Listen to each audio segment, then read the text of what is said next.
Beneath the Northern Lights. Book 1 of the Arctic Siege series by Bad Audiobook's YouTube channel. Subscribe now, be disappointed later. Chapter 1. City of Shadows. The hum of the geothermal turbines was the heartbeat of Ethelgard. For Lila Andersson, it was a sound more familiar than her own pulse. She stood in the primary engineering bay, her hands deep in the guts of a malfunctioning pressure regulator, feeling the rhythmic vibration through the soles of her boots. It was a comforting mechanical ritual that usually kept the weight of the world at bay, but today the rhythm was off. There was a stutter in the floorboards, a dissonance that had nothing to do with the machinery she maintained. Lila pulled her hands out, wiping grease onto a tattered rag. She looked up at the diagnostic screens lining the far wall. The green lines of the city's power grid were flickering. Ethelgard was one of the last bastions of the old world, a pressurized, heated bubble of glass and steel perched on the edge of the Arctic Circle. To the north was the ice, and to the south was the scorched, drowned remains of the lower latitudes. Here they were safe, or so the propaganda reels in the town square claimed every morning. The flickering intensified. Then the screens didn't just dim, they went black. The silence that followed was absolute, and it was the most terrifying sound Lila had ever heard. In a city where the cold was a constant predator, the cessation of the turbines was a death warrant. "Lila!" someone yelled from the upper catwalk. It was Ren, one of the junior techs. His voice was thin and brittle. "Lila, the external sensors. You need to see this." Lila scrambled up the metal ladder, her boots clanging against the rungs. She reached the observation deck and looked through the reinforced plexiglass. Usually the view was a white void of swirling snow, punctuated by the amber glow of the city's perimeter lights. Now those lights were dead, but the horizon wasn't dark. A fleet of black-winged transport ships, silent and predatory, was descending through the clouds. They bore the silver crest of the Northern Coalition, a stylized compass needle pointing relentlessly upward. Below them on the frozen tundra, a line of mechanized walkers crunched through the snow, their red ocular sensors glowing like the eyes of wolves. "They're not here to negotiate," Lila whispered. A low, bone-shaking thump echoed through the city. The Coalition's signature weapon, the hammer, had begun its work. It was a localized seismic pulse designed to shatter reinforced glass and liquefy the foundations of fortified structures. Ethelgard shuddered. A hairline fracture appeared in the observation window. "Ren, get the emergency packs," Lila commanded, her engineer's brain snapping into survival mode. "We have a 10-minute window before the pressure seals in the residential sectors fail. Go." She didn't wait for him to move. She lunged for her own pack, tucked beneath the workstation. It was already heavy with tools, a portable filtration unit, and a few tins of concentrated rations. She had been preparing for this day for months, ever since the reports of the Coalition's northward expansion began to leak through the encrypted channels of the darknet. She sprinted out of the engineering bay and into the main corridor. The city was waking up to the nightmare. Alarms finally began to blare, powered by failing backup batteries. People were pouring out of their apartments, some still in their sleepwear, clutching children and pets. The air was already growing thin and biting. The heaters were dead. Lila fought against the tide of panicked citizens, heading toward the central medical district. She had a promise to keep. The clinic was a scene of controlled chaos. Amidst the crying and the shouting, a tall man with spectacles and a calm, weary face was systematically packing crates of antibiotics and surgical kits. This was Isaac. He didn't look up when Lila skidded to a halt beside him. 30 seconds later, and I would have been gone, Isaac said, his voice remarkably steady. They hit the southern gate first. The trauma ward is already full of people who didn't even see the blast coming. Where's the rest of the gear? Lila asked, grabbing a crate. "In the transport, but the transport won't start." "The Coalition jammed the ignition frequencies," Isaac replied. He finally looked at her, his eyes dark with the weight of the lives he was leaving behind. We're on foot, Lila.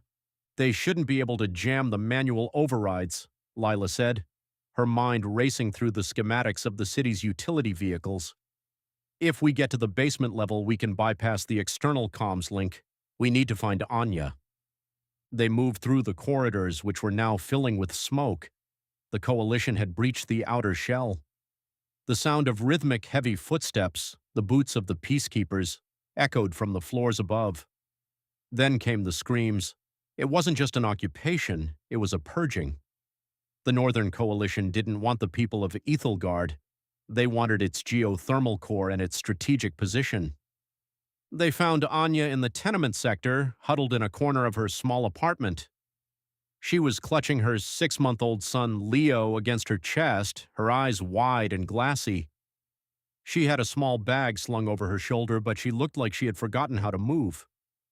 "Anya, look at me," Lila said, grabbing the younger woman's shoulders. "We have to go. Now." "I can't," Anya whispered, her voice trembling. "The stairs. I heard them. They're killing everyone who resists. If we stay quiet, maybe—" "They aren't taking prisoners, Anya," Isaac said firmly, stepping forward. He took the bag from her and slung it over his own shoulder. "We have a way out, but we have to move while the smoke is thick." A sudden explosion nearby shattered the apartment's front window. Shards of glass rained down, and the sub-zero wind of the Arctic roared into the room like a physical blow. The temperature dropped 40 degrees in an instant. Leo began to wail, a sharp, piercing sound that cut through the roar of the wind. That sound would lead the peacekeepers straight to them. Lila grabbed Anya's hand and pulled her toward the service door. They descended into the bowels of the city, the industrial levels where the air smelled of grease and old rust. This was Lila's world. She led them through a maze of pipes and venting ducts until they reached a heavy reinforced door marked Section 4B. She hammered a specific rhythm on the metal. For a long moment, nothing happened. Then the heavy bolt slid back with a groan, and standing in the doorway was a man who looked like he was carved out of the very permafrost they were about to face. Cale was tall, grizzled, and wore a coat made of thick, treated caribou hide. He held a modified rivet gun as if it were a sniper rifle. "You're late," Cale said, his voice a low growl. "The Coalition just took the main hangar. We've got 5 minutes before they realize the maintenance tunnels aren't sealed." "Did you get the sleds?" Lila asked, breathing hard. "2 of them. Manual pull mostly. The motors will give us away if we use them within 5 miles of the city perimeter," Cale said. He looked at Anya and the crying infant. "The kid needs to be quiet. If he makes that noise out there, the hounds will pick us up before we hit the first ridge." Anya pulled Leo tighter, tucking him under her coat against her skin. "I'll keep him warm. He's just scared." "We're all scared," Kel muttered, turning back into the dark workshop. "Grab the packs. We leave through the exhaust fluke." The escape was a blur of shadows and freezing metal. They crawled through a series of narrow, soot-stained pipes that led away from the city's heart. Lila could hear the muffled sounds of the destruction above, the rhythmic thud of the hammer, the crackle of energy weapons, and the terrifying silence of a city losing its breath. When they finally emerged, it wasn't into the light. It was into a world of oppressive, freezing darkness. They were on the northern side of Ethelgard, sheltered by a massive outcropping of rock that redirected the prevailing winds. Lila looked back. Ethelgard, the only home she had ever known, was a silhouette of jagged towers against a sky turned orange by fires. Black smoke choked the air, rising in thick plumes that seemed to claw at the stars. The Coalition ships were hovering like vultures, their searchlights sweeping the ground in long predatory arcs. "Don't look back," Isaac said softly, placing a gloved hand on her shoulder. "There's nothing left there but ghosts." The cold hit them then, a visceral, teeth-chattering reality. Even with their thermal gear, the Arctic air felt like needles in their lungs. Cale was already moving, tethering the 2 supply sleds to his waist. "Stay in my tracks," Cale ordered. "The snow is deep here, and if you step off the pack ice, you'll drop 20 feet into a crevasse. And keep your eyes on the sky." Lila looked up, and for a moment the breath caught in her throat. Above the burning city, above the black ships of the oppressors, the sky was alive. Shimmering ribbons of emerald and violet light danced across the heavens, undulating with a silent, ghostly grace. The Northern Lights. In the old stories, they were the spirits of the ancestors. To the Coalition, they were a navigational hazard. To Lila, they were a taunt, a reminder that the world was beautiful and indifferent to the suffering of the small creatures crawling across its surface. "We head toward the Needle," Cale said, pointing toward a distant, jagged peak that looked like a fang against the horizon. "There's a weather station there, abandoned since the Great Freeze. If we can reach it by dawn, we might have a chance." "How far?" Anya asked, her voice muffled by the scarf wrapped around her face. "Far enough," Cale replied. They began to walk. The transition from the pressurized comfort of the city to the raw brutality of the wilderness was jarring. Every step was a struggle. The snow was a shifting, treacherous foe, and the wind seemed to seek out every gap in their clothing. Lila took the back of the line, her eyes scanning the horizon behind them. She was an engineer. She was used to fixing things. She looked at the group, Isaac stumbling slightly under the weight of the medical supplies, Anya moving with a desperate, frantic energy to keep her child warm, and Cale, a man who seemed more at home in this wasteland than in any city. They were a broken machine, a collection of parts that didn't quite fit together. She thought of the people left behind. Her colleagues in the engineering bay, the baker who gave her extra rolls on Tuesdays, the thousands of lives snuffed out or enslaved in the span of a single hour. A cold, hard knot formed in her stomach. It wasn't just fear anymore. It was a simmering, low-burning rage. The Coalition had taken her home, but they hadn't taken her mind. She knew the city's weaknesses. She knew how the geothermal grid worked, and she knew how to break it. A few miles into the waste, the sound of the city began to fade, replaced by the howling of the wind. The silence of the Arctic was different from the silence of the blackout. This was a heavy silence, a presence that weighed on the chest. Suddenly, Cale dropped to one knee, signaling for them to do the same. Lila hit the snow, her heart hammering against her ribs. "What is it?" she hissed. Cale didn't answer. He pointed upward. A Coalition scout drone, a sleek, triangular shape, was gliding overhead.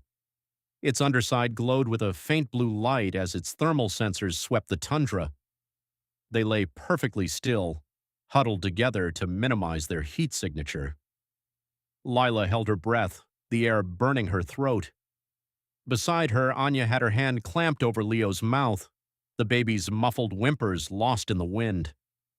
The drone lingered, circling the area like a bird of prey that had sensed movement. Lila gripped the handle of her wrench, a useless gesture against a machine of war, but it was all she had.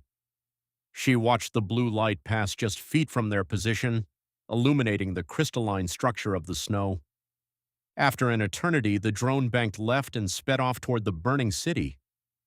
"They're expanding the search perimeter," Cale said, standing up and shaking the snow from his coat. "They know people got out. We need to move faster." "We can't move much faster than this," Isaac argued, helping Anya to her feet. "Anya's exhausted and the child is freezing." "Then the child dies, and we all die," Cale said, his voice devoid of emotion. "That's the math of the Arctic. You want to survive? You move. You don't stop until you're under cover." Lila stepped between them. "Cale, enough." "Isaac, he's right about the movement. We have to keep our blood flowing." "Anya, give me your pack. I'll carry it for a while." "I can do it," Anya insisted, though her face was pale, her lips tinged with blue. "No, you can't," Lila said gently but firmly. "You carry the baby. That's your only job right now. Keep him alive." She took the pack, the extra weight pulling at her shoulders. They set off again, a tiny line of shadows moving through a white world. The aurora above grew more intense, the green light reflecting off the snow and casting long, eerie shadows. It was a haunting, beautiful landscape, but Lila knew it was a graveyard. As the hours bled into one another, the physical exertion began to numb the emotional shock. Lila's mind retreated into a rhythmic calculation. Step, breathe, step, breathe. Distance to the needle, decreasing. Temperature, falling. Probability of survival, unknown. She looked at the lights in the sky. They seemed to be mocking them, dancing while their world burned. But they also provided light. Without them, they would be stumbling in total darkness. Beneath the northern lights, they were exposed, vulnerable, and hunted. But they were also moving. Lila reached into her pocket and felt the small brass gear she had pocketed from the engineering bay before she left. It was a tiny piece of Ethelgard, a fragment of a world that no longer existed.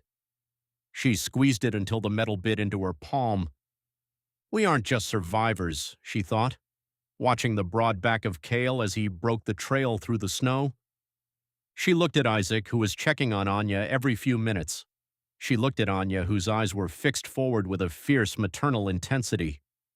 The coalition thought they had won because they held the walls and the turbines, but they didn't understand what happened when you pushed people out into the cold.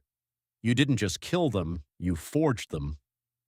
Lila Andersson, the woman who fixed things, began to think about how to fix the world. It wouldn't be with wrenches and pressure valves. It would be with fire and shadow and the cold, hard lessons of the Arctic. The city of shadows was behind them, a funeral pyre for their old lives. Ahead lay the unknown, a frozen expanse where the only law was survival. Keep moving, Lila whispered to herself, the words turning to frost in the air. Just keep moving. The group disappeared into the white haze, leaving nothing but a trail of footprints that the wind began to erase almost as soon as they were made. Above them, the aurora continued its silent dance, indifferent to the revolution that had just begun in its shadow. Chapter 2. Into the Wild. The air did not just feel cold, it felt sharp, like a million microscopic needles pressing against any patch of exposed skin. Lila Andersson pulled the collar of her heavy grease-stained parka higher, though it did little to dampen the bite of the wind. Behind her, the rhythmic crunch of boots on frozen crust was the only sound besides the low morning howl of the Arctic gale. They had been walking for 6 hours, or perhaps it was 10. In the whiteout transition from the burning city to the endless tundra, time had lost its mechanical pulse, replaced by the primitive thrum of survival. Lila stopped for a moment, her breath blooming in a thick crystalline cloud before her eyes. She turned back to look at the straggling line of survivors. They looked like ghosts emerging from a dream. Cale was at the rear, his tall, broad-shouldered frame hunched against the wind, his eyes constantly scanning the horizon for the sleek, predatory shapes of coalition drones. He carried the heaviest pack, but his pace never slackened. Closer to Lila, Isaac was helping Anya. The doctor's face was pale, his fine-boned hands trembling as he gripped the strap of his medical kit. Anya, meanwhile, clutched her 3-year-old son Leo to her chest, wrapped in layers of wool and scavenged synthetic plating. The boy was eerily silent, his wide eyes reflecting the terrifying vastness of the world they had been thrust into. We can't keep this pace, Lila thought, her engineer's mind instinctively calculating calories burned against the plummeting temperature. If they didn't find shelter soon, the cold would do the coalition's work for them. Cale trudged up to her, his beard crusted with rime ice. He didn't wait for her to speak. We need a break, Lila.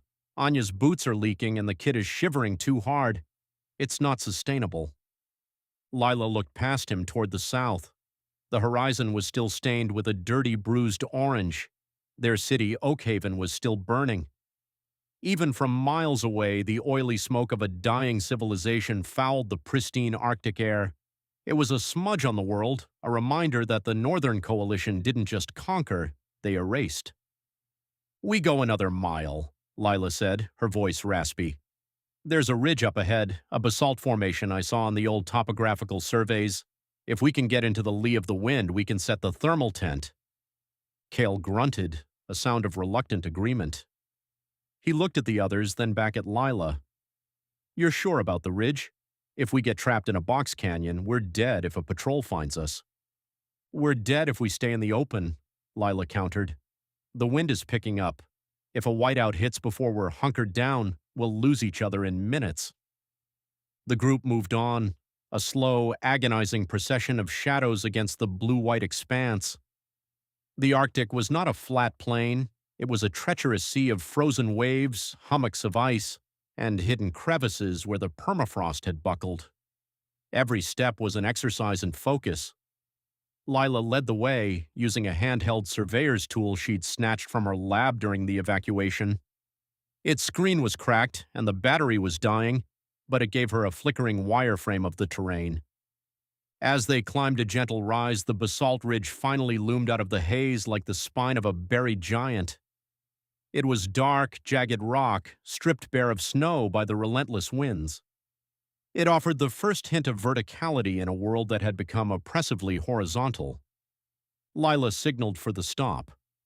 Isaac collapsed almost instantly, sliding down the side of a rock face, his breath coming in ragged gasps. Cale immediately began unpacking the thermal tent, his movements practiced and efficient. He was a man who had lived on the fringes of the Coalition's borders long before the invasion, a survivalist who treated the wilderness with a grim, professional respect. Anya sat near Isaac, unwrapping Leo to check his toes and fingers. The child began to cry then, a thin, wavering sound that seemed to be swallowed by the emptiness around them. "Hush, Leo," Anya whispered, though her own voice was shaking.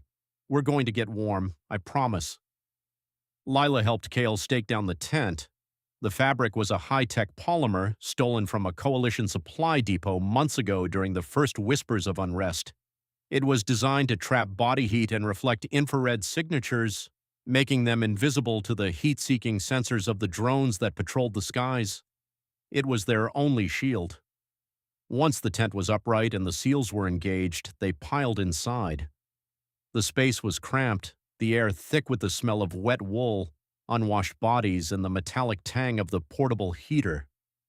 Lila knelt by the small unit, clicking the ignition. A soft blue flame flickered to life, and a low hum filled the tent. Slowly, the biting edge of the cold began to recede. Isaac pulled off his gloves, rubbing his hands together. "My God," he muttered. "I thought my fingers were going to snap off like glass." Cale was sitting by the entrance, a combat knife in his hand as he mindlessly scraped at a piece of dried meat. He didn't look at Isaac. "The Arctic doesn't care about your feelings, Doctor. It's just physics. You lose more heat than you make, you die. Simple." Lila looked at her small team. They were a disparate group, unified only by the catastrophe that had leveled their lives. She had known Isaac for years. He had been the chief medical officer at the refinery where she worked as a structural engineer. Anya was the daughter of a co-worker, a girl who had once dreamed of being a musician before the Coalition's austerity measures turned every citizen into a laborer. And Cale was the wild card. He had appeared in the city weeks before the fall, offering warnings that no one wanted to hear. "We have enough rations for 4 days if we're careful," Lila said, her voice steadying as the warmth returned to her limbs. "We need to find water that isn't frozen solid, or at least a way to melt snow without burning through all our fuel." "And then what?" Anya asked. She was cradling Leo, who had finally fallen into an exhausted, twitchy sleep. "Where are we going, Lila? There's nothing out here but ice and the Coalition." "There are rumors," Lila said, though she felt a pang of guilt for the uncertainty in her own heart. "My father spoke of the old outposts, scientific stations from before the Great Melt. Some were built deep into the permafrost. They were designed to be self-sustaining. If we can find one, we can disappear." Kyle looked up, his eyes hard. "If we can find one, the Coalition can find one." "They have satellites, Lila. They have long-range scanners. The satellites are old and the Coalition is spread thin," Lila argued. "They're focused on the cities, on the resource hubs. They don't think anyone could survive out here. They think the tundra is a graveyard." "It is a graveyard," Cale said flatly.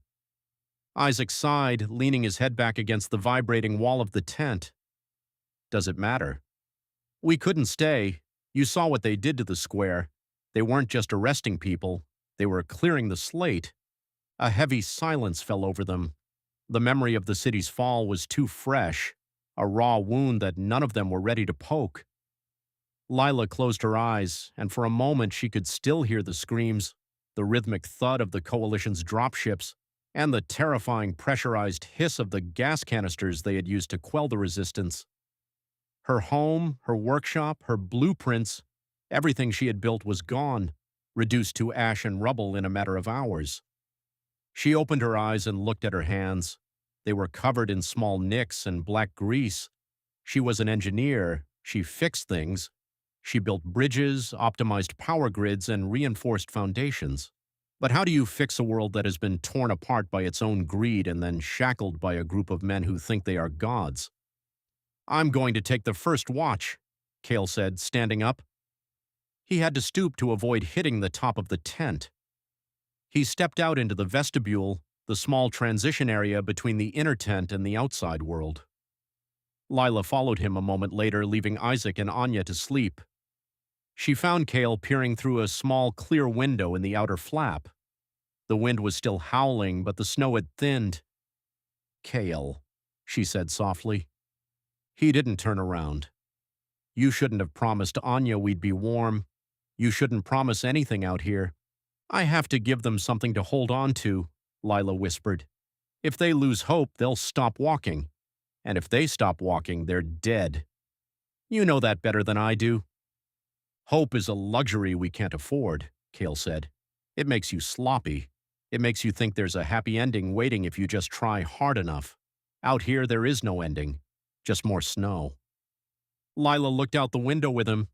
The darkness was absolute, save for the faint ghostly shimmer of the horizon. Then, slowly, the sky began to change. At first, it was just a smudge of pale green, like a bruise on the velvet of the night. Then it began to grow, stretching across the heavens in a long, undulating ribbon. The colors shifted: emerald, lime, a hint of ghostly violet at the edges, the northern lights. The aurora borealis, Lila breathed. I haven't seen them this bright since I was a child. Kyle didn't look impressed. My grandmother used to say they were the souls of the dead, dancing because they were finally free of the earth. Lila watched the lights. They were beautiful, mesmerizing in their silent fluid motion. But as she watched, she realized how cold they looked. They weren't like a fire, they were a cold fire, a chemical reaction in the upper atmosphere, indifferent to the suffering of the tiny creatures huddling beneath them. They were a reminder of how small they were and how vast the universe remained, regardless of who sat on a throne in a distant city. They're taunting us, Lila said. Cale finally looked at her. Why do you say that? Because they're the only thing left that the coalition can't control, she said. They can take our homes, they can take our families, and they can take the very air we breathe. But they can't touch those lights, and neither can we. They're just there, beautiful and useless. Cale looked back at the sky. They aren't useless. If the lights are this strong, it means the solar activity is high. That messes with long-range radio and some of the older drone sensors. It's our cover, Lila. Lila looked at him, surprised by the touch of pragmatism. Even the beauty of the universe was a tool to him. Perhaps that was what they needed. You should sleep, Cale said. I'll wake you in 4 hours. We need to be moving before the sun even thinks about coming up. Lila nodded, but she didn't move immediately. She watched the green ribbons twist and fold, a silent symphony of light. For a moment, she allowed herself to feel the full weight of her displacement. She thought of her bed in Oakhaven, the way the sunlight used to hit the wooden table in her kitchen, the smell of real coffee, the sound of people laughing in the street below. It all felt like a movie she had seen a long time ago, a story about someone else. In this new world, there were no wooden tables, there were no kitchens. There was only the hum of a portable heater, the smell of fear, and the cold dancing lights above. She crawled back into the main part of the tent. Isaac was snoring softly. his head lolling to the side. Anya was still awake, her eyes wide as she stared at the ceiling of the tent. "Lila?" Anya whispered. "Yeah? Do you think they're looking for us? The coalition?" Anya nodded. "I mean, we're just a few people. We're not soldiers. We're not the resistance. Why would they waste the fuel to come after us?" Lila lay down on her thin sleeping mat, staring up at the dark fabric of the tent. "Because we left, Anya. In their world, nobody leaves unless they're told to. By running, we've committed the greatest crime possible. We've shown that they don't own us." Anya tightened her grip on Leo. "I just want him to grow up somewhere where he can see trees, not just the ones in the biodomes. Real trees." "We'll find them," Lila said, though the lie tasted like ash in her mouth. "We just have to keep moving." Lila closed her eyes, but sleep was a fickle friend. Every time she drifted off, she heard the sound of the coalition's sirens or the scream of the jet engines as they leveled the university district. She saw the faces of the people she couldn't save, the neighbors who had stayed behind, the elderly man who lived on the first floor of her building, her own assistants who had been caught in the first wave of arrests. She woke up sweating despite the cold. The heater had clicked into its low-power mode, and the tent was dim. She sat up, her heart racing. A soft sound came from outside, the crunch of snow. Lila reached for the heavy wrench she had kept in her pack, her fingers closing around the cold metal. She crept toward the vestibule, her breath held tight in her chest. "Cale?" she whispered. There was no answer. She pulled back the flap just an inch. Cale was sitting a few feet away, his back to her, silhouetted against the snow. He was perfectly still, his rifle across his knees. Beyond him, the tundra was bathed in an eerie, flickering green light from the aurora. "Cale?" she asked again, louder this time. He turned his head slightly. "You're early. I couldn't sleep. I thought I heard something." Cale looked back out at the wasteland. The ice shifts. The wind catches in the basalt. It makes sounds you wouldn't believe, like voices, like footsteps. Lila stepped out, wrapping a blanket around her shoulders. She sat down on a flat rock beside him. The air felt even colder now, the kind of cold that seemed to bypass the skin and settle directly into the marrow. "Look at the horizon," Cale said, pointing north. Lila squinted. Far off, beyond the ridges and the frozen plains, she saw a series of faint, rhythmic flashes. They weren't the aurora. They were too white, too sharp. "Is that lightning?" she asked. Cale shook his head. "Anti-aircraft fire. Probably the northern garrisons. Someone is putting up a fight." "The resistance?" Lila felt a spark of something she hadn't felt in days. Hope. "Maybe," Cale said.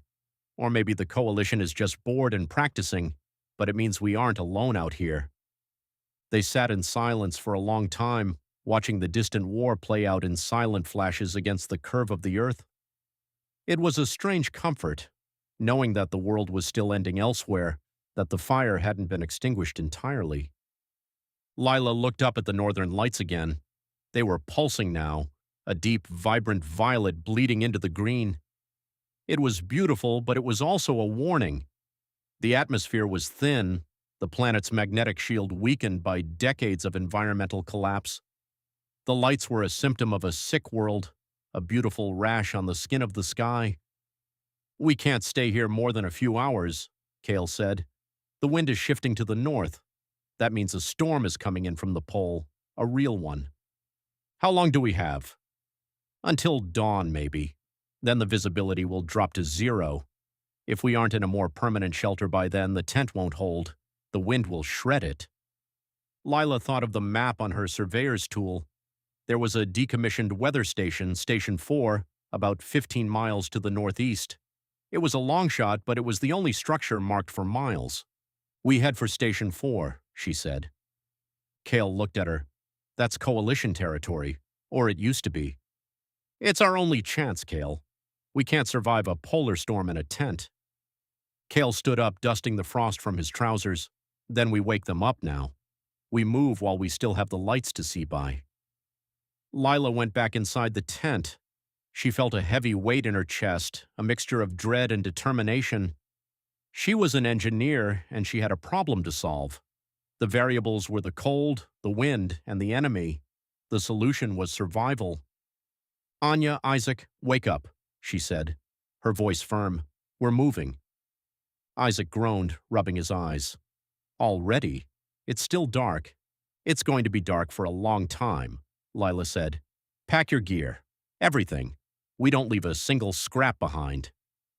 As they dismantled the tent and packed their bags, the sense of displacement hit Lila again, more visceral than before. This was it. There was no going back. The city was a ghost, and they were the mourners.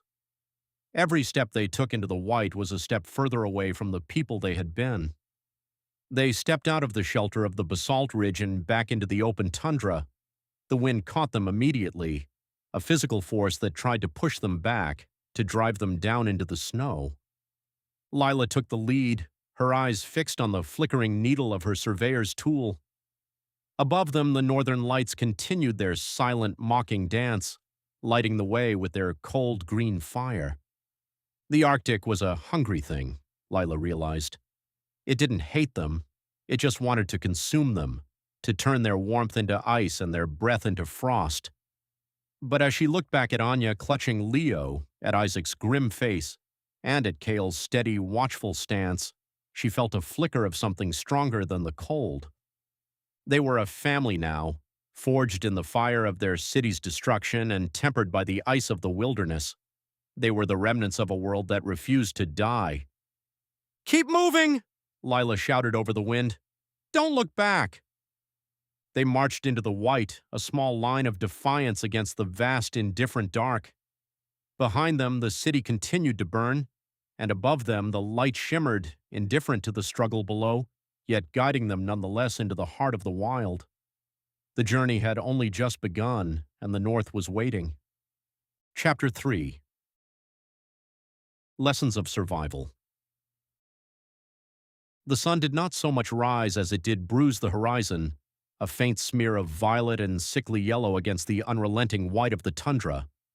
For Lila Andersson, the transition from night to day brought no warmth, only the visibility required to see just how dire their situation had become.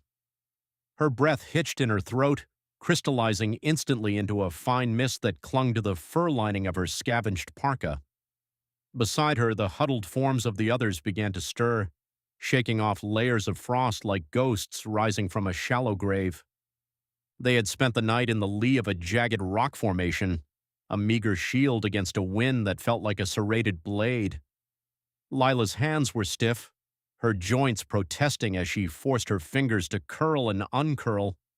She was an engineer. She was used to the precision of schematics and the predictable behavior of steel and glass. The Arctic, however, was an equation with too many variables and not enough constants.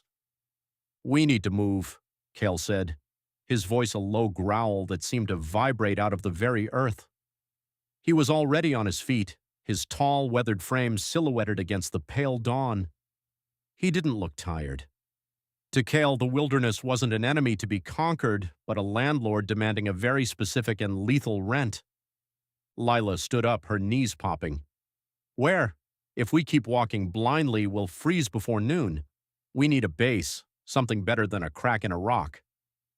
Cale turned to her, his eyes narrowed behind a pair of ancient scratched goggles. "You want a home, Anderson? In the middle of the barrens?" "I want a structure that holds heat," she retorted, her voice sharpening with the authority she had once used to oversee construction crews in the city. "We have 3 hours of decent light, maybe 4. If we don't spend them building, we won't survive the next drop in temperature." The rest of the group was waking now. Anya was the first to sit up, her arms wrapped tightly around her 5-year-old son, Leo. The boy was pale, his small face tucked into the crook of his mother's neck. Anya looked at Lila with a mixture of hope and desperation that made Lila's chest ache. Isaac, the doctor, was already checking Leo's pulse, his fingers lingering on the boy's wrist with a practiced, somber focus. Isaac looked up and gave a curt nod, dehydrated, cold, but he's holding. For now. We're all holding for now, Cale muttered, but he stepped toward Lila, signaling a temporary truce. Fine, you're the builder. Show me where you want to dig, and I'll tell you if the ground is going to swallow us whole. Lila led them a few hundred yards to a depression where the snow had drifted deep against a ridge. Her mind was already racing, calculating the density of the snow and the angle of the wind. In the city, she had designed high-rises meant to withstand the pressure of urban sprawl. Here, she had to design a womb of ice. "Listen up," Lila called out, her voice carrying across the silent expanse. "We aren't just digging a hole, we're building a quinsy. It's a snow shelter, but the physics of it are specific. If we do it wrong, it collapses and smothers us. If we do it right, our own body heat will keep the interior above freezing." She began to mark out a wide circle in the snow with the toe of her boot. "Isaac, Anya, you start piling snow into the center of the circle. Don't pack it down yet. We need it loose so the ice crystals can settle and bond. Kyle, I need you to find branches or any scrub brush you can. We need a framework for the entrance." Cale grunted, but he started moving toward a cluster of stunted frozen willow bushes a quarter-mile away. Anya handed Leo to Isaac for a moment, then began shoveling snow with a piece of scrap metal they had hauled from the city ruins. Her movements were frantic, driven by a mother's terror. "Slower, Anya," Lila said softly, placing a hand on the woman's shoulder. "You'll sweat. In this cold, sweat is a death sentence. It freezes against your skin and pulls the heat right out of your core. Consistent, steady movements. Think of it like a heartbeat." The work was grueling. The air was so thin and cold it felt like inhaling needles. For 2 hours they labored in a rhythmic silence, the only sounds being the scrape of metal on ice and the distant, lonely howl of the wind. Lila watched the pile grow, her engineering brain analyzing the structural integrity. She explained the concept of sintering to them, how the snowflakes, once disturbed, would begin to fuse together into a solid mass. Once the mound was high enough, Lila called for a break. They huddled together, sharing a single liter of water that Isaac had kept warm against his own body. They ate small strips of dried protein that taste like salty cardboard, but it was fuel. "While we wait for the snow to set," Cale said, standing over them like a grim sentinel, "you need to learn what the ground provides. You think this place is empty? It's a pantry if you know how to read the labels." He beckoned to Lila and Isaac. Anya stayed with Leo by the mound. Cale led them toward the edge of a frozen creek bed. He knelt and brushed away a layer of fine snow, revealing a patch of grayish-green lichen clinging to the rocks. "Reindeer moss," Cale said. "You can eat it, but it'll bitter your stomach if you don't soak it first. Better yet, look for the rock tripe." He pointed to a black leathery fungus growing on the underside of a ledge. "It looks like a scab, but boil it down and it's a thickener. It'll keep your gut from turning on itself." Lila looked at the tiny, resilient plants. "It's hard to believe anything lives out here on purpose." "It doesn't live here on purpose," Cale corrected. "It lives here because nothing else can. That's our advantage. The coalition soldiers are used to climate-controlled barracks and automated supply lines. They don't know how to eat a rock." He stood up and scanned the horizon, his hand instinctively dropping to the hilt of the long knife at his belt. "They'll be looking for tracks. The wind is helping us today, covering our trail, but we can't rely on the weather forever. We need to learn to move without leaving a signature. Step on the rocks where you can. Avoid the soft drifts. If you see a willow break, don't snap the branches, bend them." Lila absorbed his words, realizing that while she was the architect of their physical safety, Cale was the architect of their invisibility. They were two sides of the same coin, a necessity she hadn't anticipated when they were all just panicked citizens running for their lives. By the time they returned to the snow mound, the sun had begun its rapid descent toward the horizon. The snow had hardened, the sintering process complete. Lila took a long, thin stick and poked it through the top of the mound at several points, marking the thickness she wanted for the walls. "Now we hollow it out," she instructed. "Cale, you and I will start at the base. We need a tunnel that leads up and into the main chamber. The entrance has to be lower than the floor where we sleep." Why? Anya asked, clutching Leo closer. Cold air is heavier than warm air, Lila explained, the engineer and her taking over. By making the entrance a low tunnel, the cold air gets trapped in the sink, while the heat from our bodies stays trapped in the higher sleeping area. It's a natural heat trap. They began the delicate process of excavating the interior. It was claustrophobic work, crawling into the dark, cold belly of the mound to scrape away the excess snow. Lila worked until her shoulders burned and her vision blurred. Every time she felt like collapsing, she looked at Leo's small, shivering frame and found a new reservoir of strength. As the last of the light faded, the Quincy was finished. It was a low, rounded dome, barely distinguishable from the surrounding drifts. Inside, Lila had carved out a raised platform for sleeping and a small ventilation hole in the ceiling to prevent carbon dioxide buildup. One by one, they crawled through the narrow tunnel and into the main chamber. The change was immediate. The howling wind was silenced, replaced by a heavy, insulating stillness. As they huddled together on a layer of pine boughs Cale had harvested, the air began to warm. Isaac checked Leo again. His color is returning, the doctor whispered, a rare smile touching his lips. Lila leaned back against the curved snow wall. It was solid as stone. For the first time since the city fell, she felt a flicker of something other than pure terror. It wasn't quite hope. Hope was a dangerous luxury, but it was a sense of agency. They weren't just victims of the elements, they were participants in their own survival. Cale sat near the entrance, his eyes fixed on the small patch of dark sky visible through the tunnel. You did well, Anderson. The structure is sound. Lila looked at him. We did well. I couldn't have found the site or the materials without you. And Isaac kept us focused. Anya kept us moving. We're a mess, Anya said softly, her voice echoing in the small space. A doctor who can't practice, an engineer with nothing to build, a mother with no home, and... She looked at Cale, a man who spent too much time in the woods before they put a fence around them, Cale finished for her. Lila felt the weight of her responsibility pressing down on her. They were looking to her, even if they didn't realize it. She was the one who had led them out of the city, the one who had promised them a chance. Tomorrow we start the next lesson, Cale said, his voice dropping an octave. We don't just survive, we start watching. The Coalition has a relay station about 20 miles north of here. It's the hub for their drone patrols in this sector. Isaac stiffened. You want us to go toward them? We just escaped. If we stay hidden forever, we're just waiting to die, Cale said.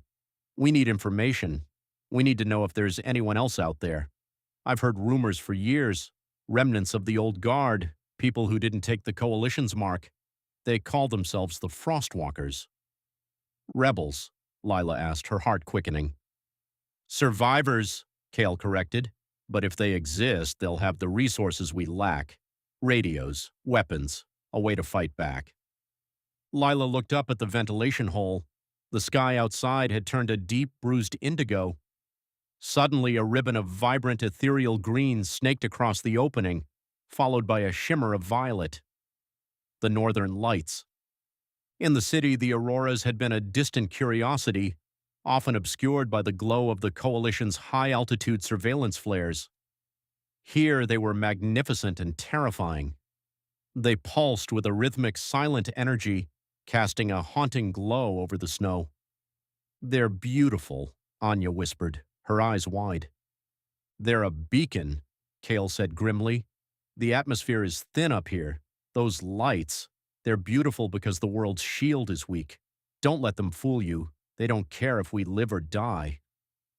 Lila watched the lights dance.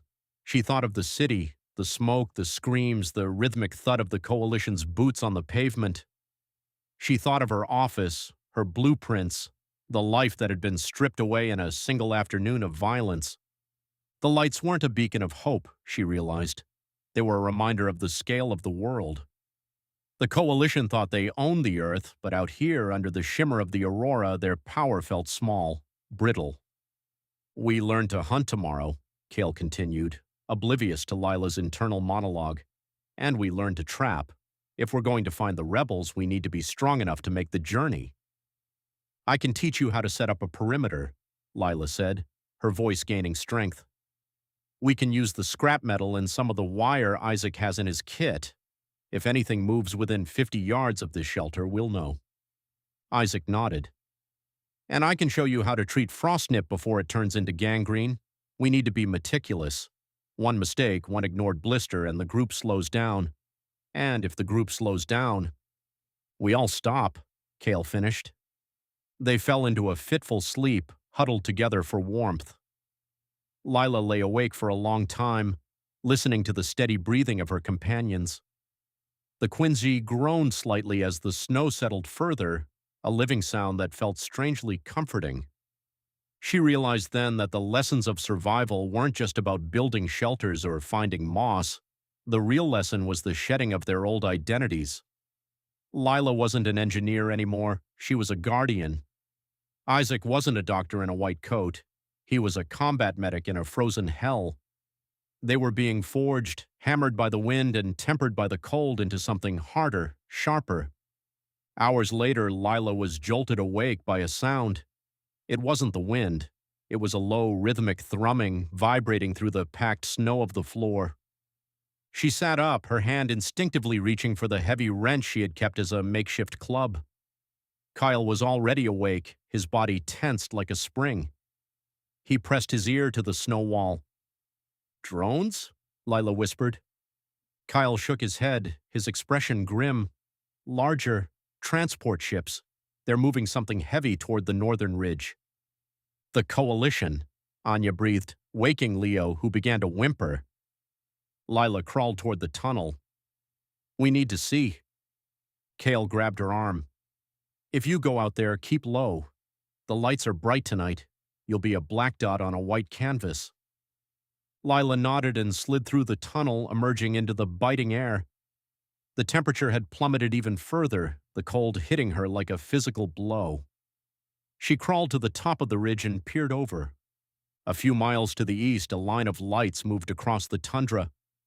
Huge multi-wheeled transport crawlers, their headlights cutting through the darkness like twin sabers. Above them, the northern lights flared in a violent explosion of crimson and emerald, as if the sky itself were reacting to the intrusion.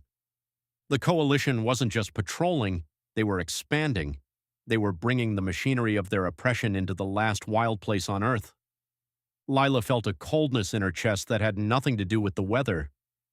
She looked back at the small, inconspicuous mound of snow where her family lay hidden. They had learned to survive the night, but the day was coming, and with it, a war they were not yet ready to fight. She crawled back into the hole, the warmth of the Quincy swallowing her. "They're moving north," she told the others, her voice steady despite the trembling in her limbs, deep into the barrens. Cale looked at her, the green light of the aurora reflecting in his goggles. "Then we move north too. We follow their shadow." "Why?" Anya asked, her voice trembling. "Because," Lila said, her eyes meeting Cale's, "if they're building something out here, it means they're afraid of something, and I want to find out what it is." As the group settled back into the silence, the lessons of survival took on a new meaning. It wasn't just about staying alive anymore. It was about finding the crack in the coalition's armor. Beneath the taunting glow of the northern lights, the civilians of the city were gone. In their place sat the first seeds of a resistance buried deep in the ice, waiting for the thaw. Chapter 4. Echoes of the Past. The wind outside the makeshift shelter was a low, rhythmic moan, a sound that Lila had begun to associate with the very breathing of the Arctic itself. It was a cold, indifferent presence that pressed against the walls of their spruce and snow lean-to, searching for any crack or failure in her engineering. Inside, the air was thick with the scent of damp wool, wood smoke from the tiny shielded stove, and the unwashed smell of 4 people who had been running for their lives for weeks. Lila adjusted the vent on the stove, her fingers stiff and cracked from the dry cold. She watched the orange glow of the embers dance across the faces of her companions. They were huddled in a circle, draped in scavenged furs and thermal blankets that had seen better days. For the first time since they had crossed the border of the Northern Coalition's occupied territory, they weren't moving. They weren't hiding. They were simply existing, and in the silence of the wilderness, the weight of what they had left behind was finally beginning to settle. It was Anya who broke the silence. She was cradling her daughter, Miri, who had finally fallen into a fitful sleep. Anya's eyes were fixed on the flickering stove, her expression unreadable in the shifting shadows. "I used to have a garden," Anya said softly, her voice barely rising above the whistle of the wind. "A real one, not just the hydroponic trays the Coalition issued to the families in District 4. I had soil. My grandmother brought it from the south before the Great Desiccation. It was black and rich, and it smelled like life. I used to grow heirloom tomatoes. They were so bright they looked like rubies against the gray concrete of the balcony." Isaac, the doctor, looked up from where he was meticulously cleaning a small set of surgical tools with a rag dipped in high-proof alcohol. He had a way of listening that made people feel seen, a remnant of his years spent in the overcrowded clinics of the inner city. "What happened to them?" Isaac asked, his voice a gentle rasp. Anya let out a short, hollow laugh. "The Coalition happened.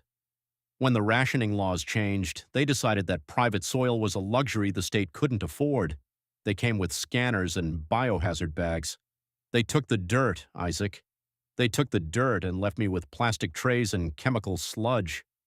I think that was the day I realized they didn't just want our labor. They wanted our memories. They wanted to make sure we forgot what the earth was supposed to feel like." She tightened her grip on Miri, her knuckles white. "I kept a single seed packet hidden in my mattress for 3 years. Carrots. I don't even know if they'll grow in this frost, but I couldn't leave them for the soldiers to burn." Kyle, sitting further back in the shadows where the warmth of the stove barely reached, shifted his weight. His movements were fluid and silent, the marks of a man who had spent more time in the brush than in the sprawling steel corridors of the Coalition cities. He had been their guide through the tundra, a man of few words and even fewer smiles. "They won't grow here," Cale said, his voice gruff. "Not in the open.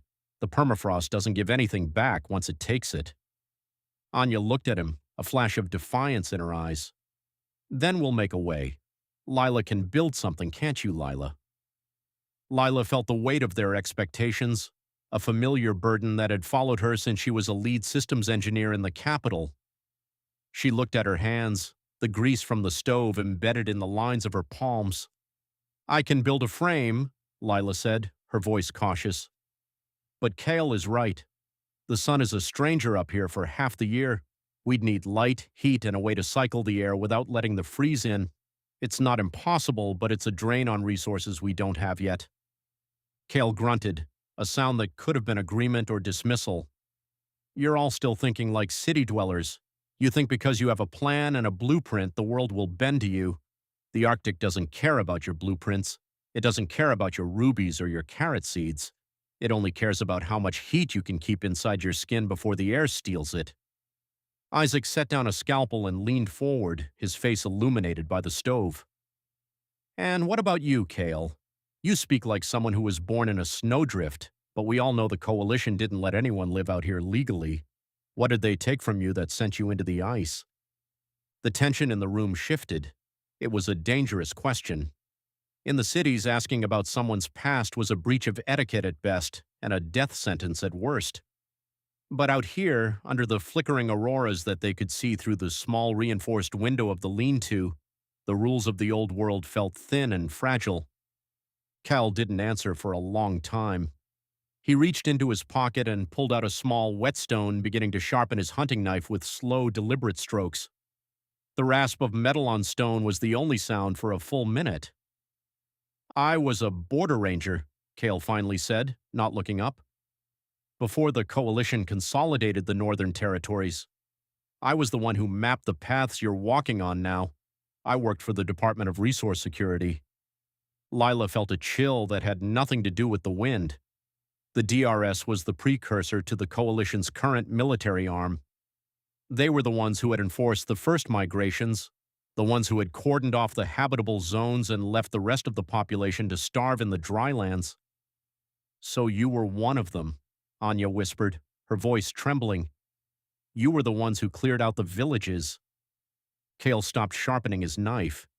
He looked at Anya, his eyes hard and cold as the ice outside. I was a man with a job and a family to feed. I thought we were bringing order. I thought the walls were there to keep the chaos out, not to turn the world into a prison. Then they ordered me to clear a settlement in the Yukon. It wasn't a village of insurgents, it was a school. They wanted the land for a geothermal tap. He went back to his sharpening, the sound more aggressive now. I didn't follow the order. I took my team and we went into the trees. Most of them died in the first winter. They weren't ready for the silence. I survived because I learned to stop missing things. I stopped missing the light, I stopped missing the heat, and I stopped missing the lies we told ourselves about being civilized. Isaac sighed, a long, weary sound. We all have blood on our hands one way or another. I spent 10 years in the Central Infirmary. I saw what the Coalition's efficiency protocols did to the elderly and the disabled. I was the one who had to sign the papers. I was the one who had to tell mothers their children didn't qualify for the Tier 1 vaccinations because their genetic productivity score was too low. I stayed because I thought I could save a few. I thought if I was the one holding the pen, I could at least make the end painless. He looked at his surgical tools, the light glinting off the polished steel. But eventually you realize that by staying, you're just part of the machinery. You're the grease that makes the gears turn smoother. I didn't leave because I was brave. I left because I couldn't stand the sound of my own voice anymore. The room fell silent again. The fire was dying down and the cold was beginning to creep back in, nipping at their toes and fingers. Lila felt the gaze of the others turn toward her. She was their leader, the one who had navigated the city's sewer systems to get them out, the one who had hot-wired the transport and used her security clearances to bypass the perimeter sensors. She was the one who always had a solution, a calculation, a way forward. I didn't leave for a noble reason, Lila said, her voice low and steady. I left because I saw the schematics for the New Dawn project. Cale's eyes narrowed. New Dawn? That's the propaganda slogan for the Northern expansion. It's more than a slogan, Lila said. She reached into her pack and pulled out a small encrypted data drive, turning it over in her fingers. I was the lead engineer for the atmospheric stabilization grid. They told us we were building a way to regulate the weather to bring rain back to the south. But the math didn't add up. The energy output was too high, the focus too narrow. She looked at each of them in turn.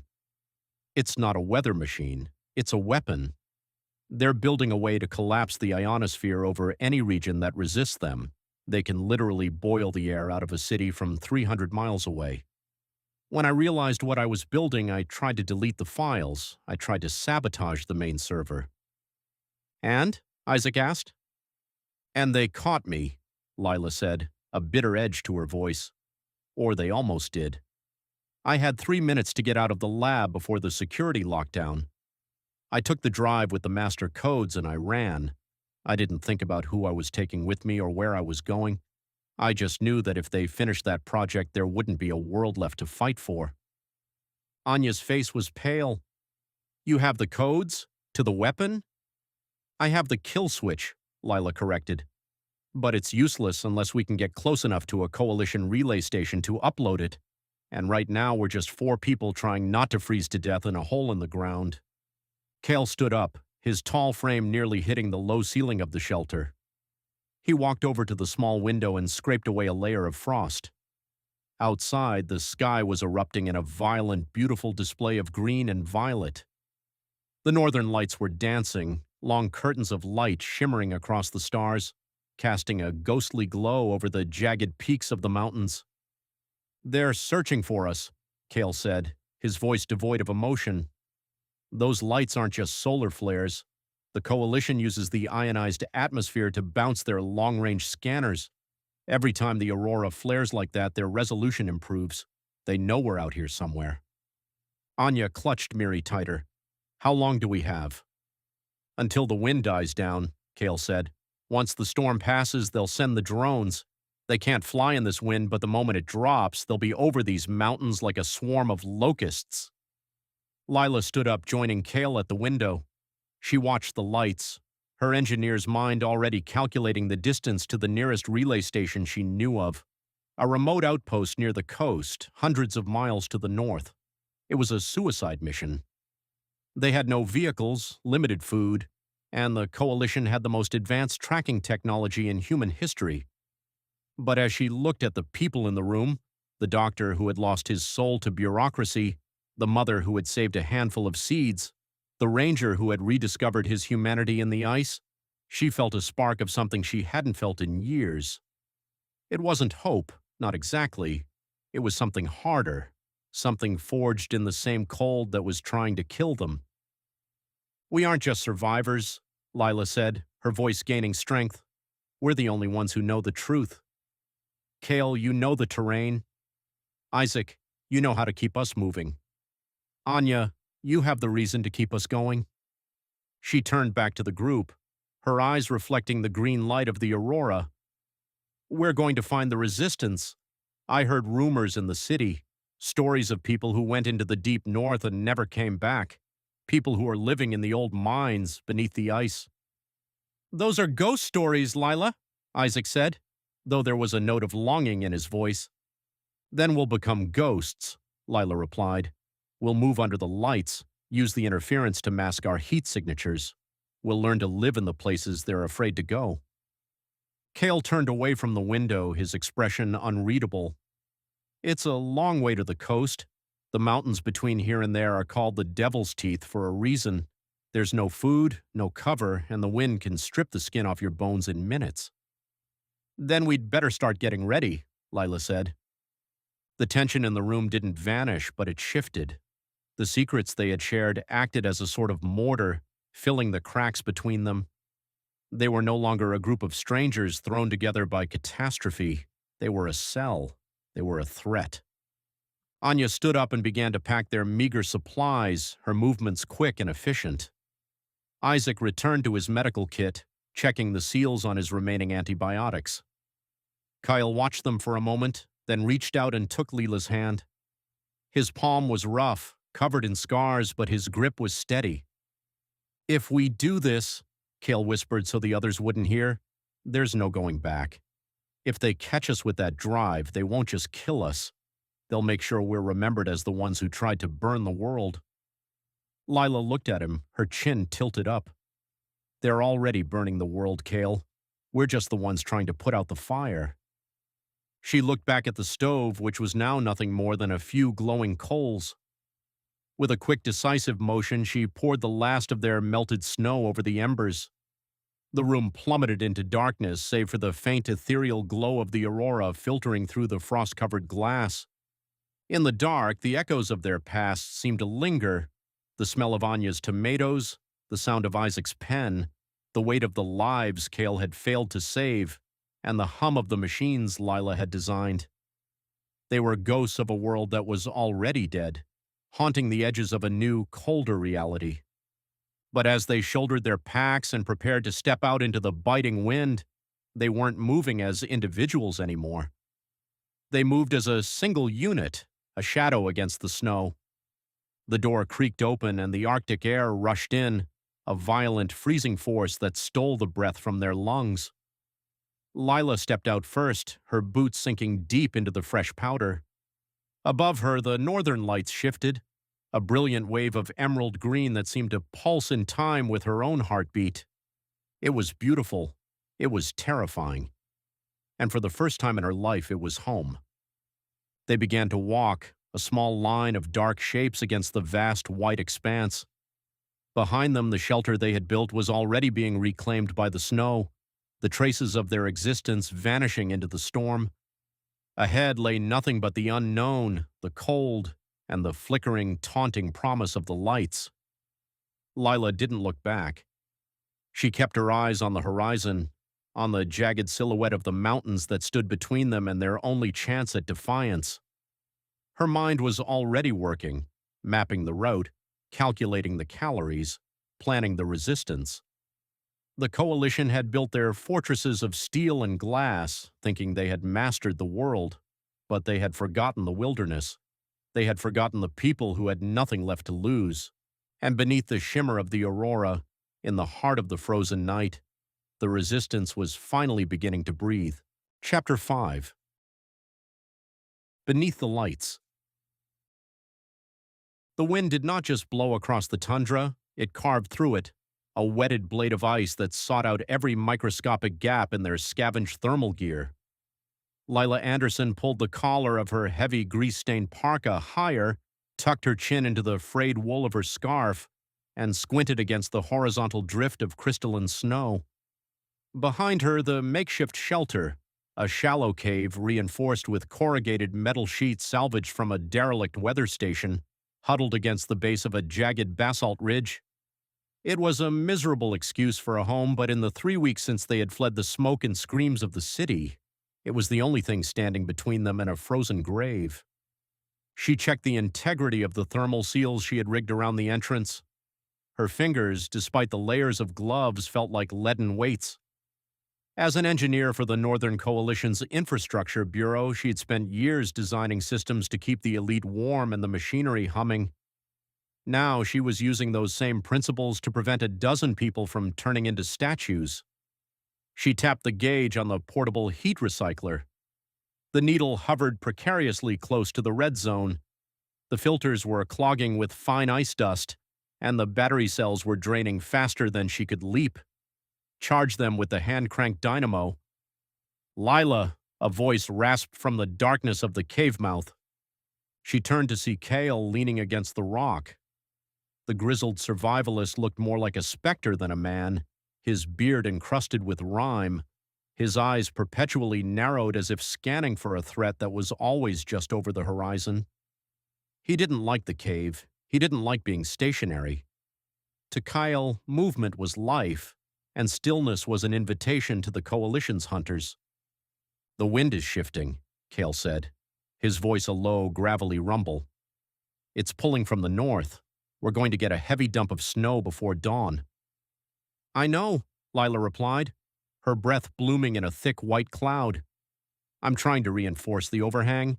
If we get buried, we'll need the ventilation shafts to stay clear, or the carbon dioxide will kill us before the cold does." Kyle walked toward her, his boots crunching on the permafrost. He looked up at the sky, which was a deep, oppressive indigo, devoid of stars. "We can't stay here much longer, Lila. The tracks we left on the ridge, the wind might have covered them, but the Coalition has thermal imaging that can see through a meter of pack ice. If they're looking for us, they'll find the heat signature of this recycler." "We have nowhere else to go yet," she reminded him, the familiar sharpness returning to her tone. "Isaac says Anya's fever hasn't broken, and the baby is coughing. We move now in this weather, and we lose them both." Kyle didn't argue. He knew the math of survival as well as she did. He simply spat a dark glob of tobacco juice into the snow and looked away. "Just saying. Hope doesn't fill bellies, and it doesn't hide footprints." He turned to head back inside, but he froze. Lila followed his gaze. Above the jagged silhouette of the ridge, the sky began to bleed. At first, it was a faint, ghostly shimmer, a ripple of pale emerald that looked like a trick of the light. Then, with a sudden silent violence, the heavens erupted. Curtains of vibrant green, edged with ribbons of violet and electric blue, cascaded across the zenith. They pulsed and swirled, dancing in a frenetic, silent rhythm that defied the desolate stillness of the earth below. The Northern Lights. Lila had seen them hundreds of times from the reinforced glass balconies of the city, where they were merely a backdrop to the neon glow of the Coalition's propaganda screens. But here in the raw, unshielded wilderness, they were terrifyingly beautiful. They felt heavy, as if the very atmosphere was sagging under the weight of the solar radiation. Inside the cave, the others had noticed. One by one, they emerged, drawn by the ethereal glow that illuminated the snow in shades of neon mint. Isaac stepped out first, his medical kit slung over his shoulder out of habit, his face weary but softening as he looked up. Behind him came Anya, wrapped in a cocoon of blankets, clutching her infant son, Leo, to her chest. The rest of the small band, a former schoolteacher, a disgraced technician, a teenager who had lost his entire family in the takeover, followed, their faces upturned and bathed in the celestial fire. For a moment, the biting wind seemed to lose its teeth. The group stood in a ragged semicircle, the shimmering light reflecting in their wide eyes. It was the first time in weeks they hadn't been looking at the ground, searching for food or scanning for enemies. "Look at that," Anya whispered, her voice trembling with a fragile sort of wonder. "It's like the sky is trying to tell us something. It's just ionized particles hitting the magnetosphere," Lila muttered, though the engineer in her couldn't quite kill the awe in her heart. But even she felt the shift in the air. The oppressive weight of their situation seemed to lift, if only by an inch. "Leo, look," Anya cooed to the bundle in her arms. "See the lights? They're watching over us." The baby didn't cry. He reached out a tiny mittened hand toward the sky, his dark eyes catching the green shimmer. In that moment, the group wasn't a collection of refugees fleeing a massacre. They were human beings witnessing the sublime. The tension that had been simmering between them, the arguments over rations, the silent accusations about whose fault it was that they were here, seemed to dissolve. Isaac moved closer to Lila, his voice quiet. "We needed this," he said, a reminder that there is something bigger than the coalition, something they can't control or build a wall around. Lila watched the lights swirl into a massive crown directly above them. "It's beautiful, Isaac, but beauty doesn't fix a broken recycler." "No, it doesn't," Isaac agreed, "but it gives them a reason to want to fix it." "Look at their faces, Lila. They haven't looked like that since the day the gates fell. You can't lead people on fear and cold alone. They need the lights." Lila looked at her people. Anya was smiling, a real, genuine smile that reached her tired eyes. Even Cale had lowered his guard, his hand resting absently on the hilt of his knife, his gaze fixed on a ribbon of violet light that seemed to be reaching down to touch the mountainside. The moment of peace lasted for what felt like an eternity, but was likely only minutes. The Arctic was a jealous host, and it did not allow for long distractions. The lights began to fade, the vibrant greens receding into a dull, muddy olive before vanishing back into the darkness. The wind, which had died down during the display, returned with a renewed ferocity, screaming across the rocks and whipping a fresh veil of snow into their faces. Back inside, Cale barked, the spell broken. "Everyone move! Get the heat blankets down. We're losing the light." The group shuffled back into the cramped, smoky confines of the cave. The transition from the celestial glory to the grim reality of their burrow was jarring. The smell of unwashed bodies, damp wool, and the metallic tang of the recycler hit them like a physical blow. The hope that had blossomed under the aurora didn't vanish, but it wilted, pressing back down into the soil of their daily struggle. Lila remained outside for a second longer, watching the last flicker of green vanish behind a cloud bank. She felt a hollow ache in her chest. The lights were a taunt as much as a comfort. They represented a world that was indifferent to their suffering, a universe that would keep spinning and glowing long after they had all succumbed to the frost.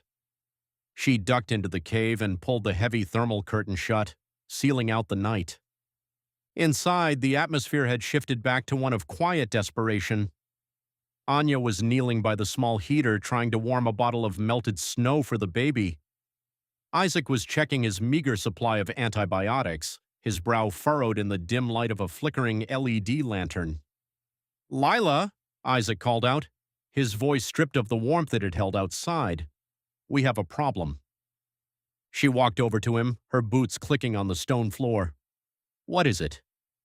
He pointed to the small plastic bin where they kept the shelf-stable medicines they had managed to grab during the escape.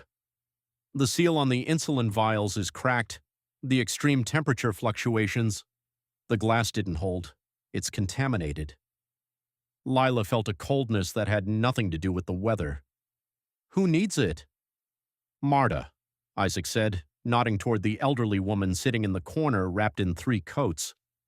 She's been rationing her doses, but without this, she'll go into ketoacidosis within 48 hours. I don't have the equipment to synthesize more, even if I had the precursors. Lila looked at Marta. The woman had been a librarian in the old world. She was quiet, hard-working, and had never complained once about the grueling trek through the mountains. If Marta died, it wouldn't just be a loss of life. It would be a blow to the group's morale they might not recover from. Is there any other way? Lila asked. Isaac shook his head. Not here. We need a medical-grade lab, or at least a functioning pharmacy. The nearest coalition outpost is 60 miles away at the Svalbard junction. Kyle, who had been listening from the shadows, stepped forward. The junction is a fortress. They have a battalion of peacekeepers stationed there to guard the seed vault and the communications array. Going there is suicide, and staying here is a death sentence for Marta, Lila countered.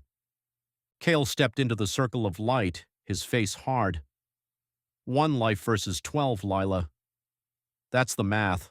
If we go near the junction, we risk being spotted. If we're spotted, they follow us back here. Then we all die. Or worse, we get taken to the reconstruction camps. I won't just let her die, Anya whispered from the heater, her voice trembling. She held my hand when the shells were falling. She carried Leo when I couldn't walk. We don't leave people behind. It's not about leaving her behind, Anya, Kale said, though his voice was surprisingly gentle. It's about survival. The wilderness doesn't care about loyalty. It only cares about who is strong enough to last another night. The tension in the cave became a physical thing, thick and suffocating.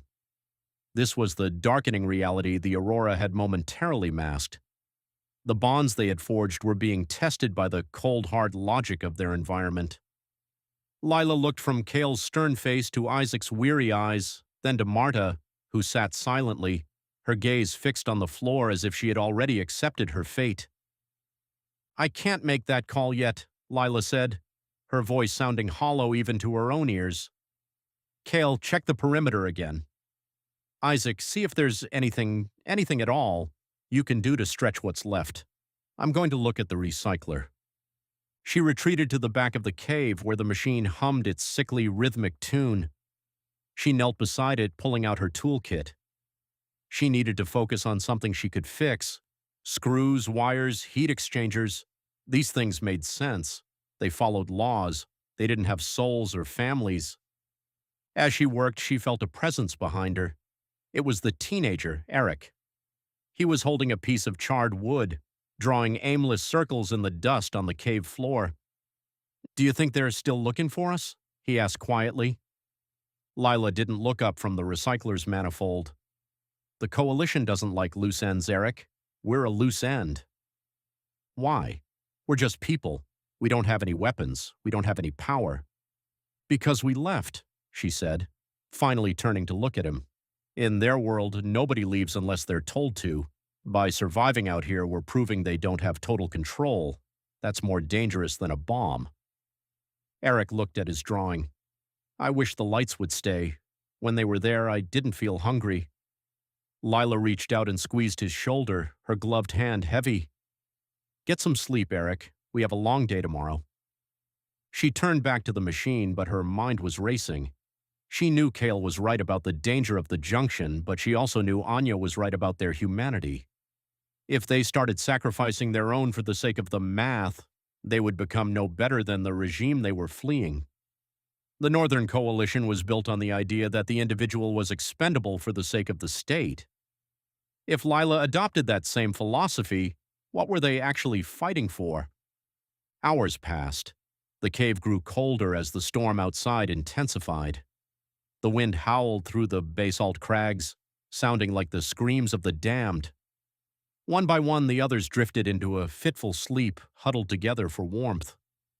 Lila remained awake, her back against the vibrating recycler.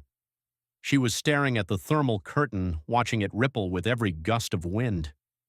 Her thoughts were interrupted by a sound, a low, rhythmic thrumming that was distinct from the wind. She froze. Her heart hammered against her ribs.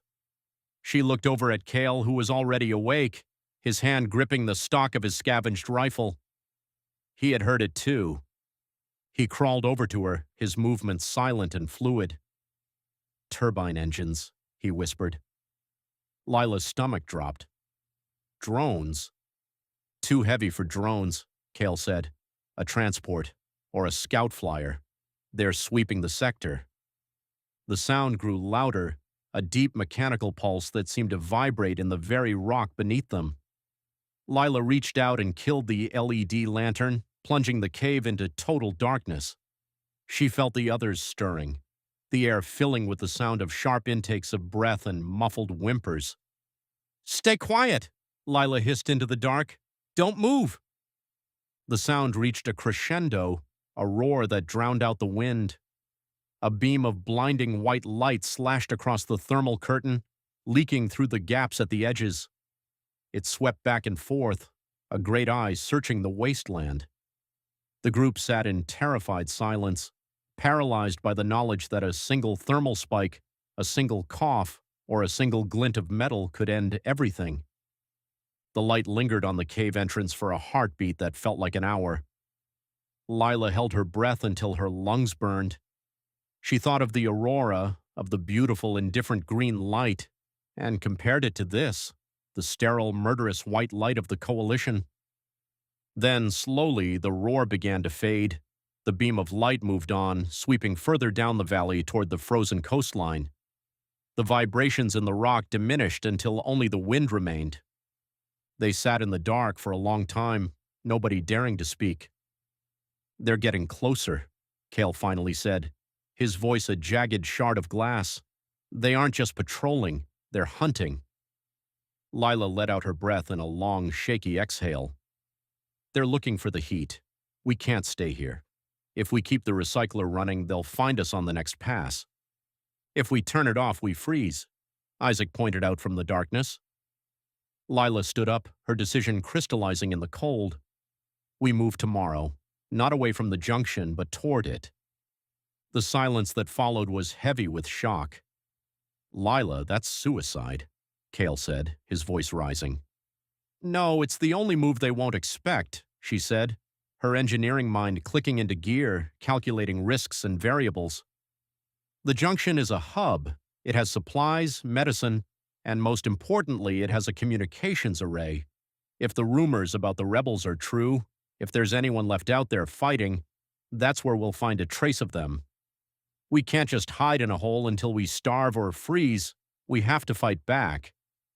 "You're talking about an insurgency," Isaac said, his voice laced with a mix of fear and dawning hope.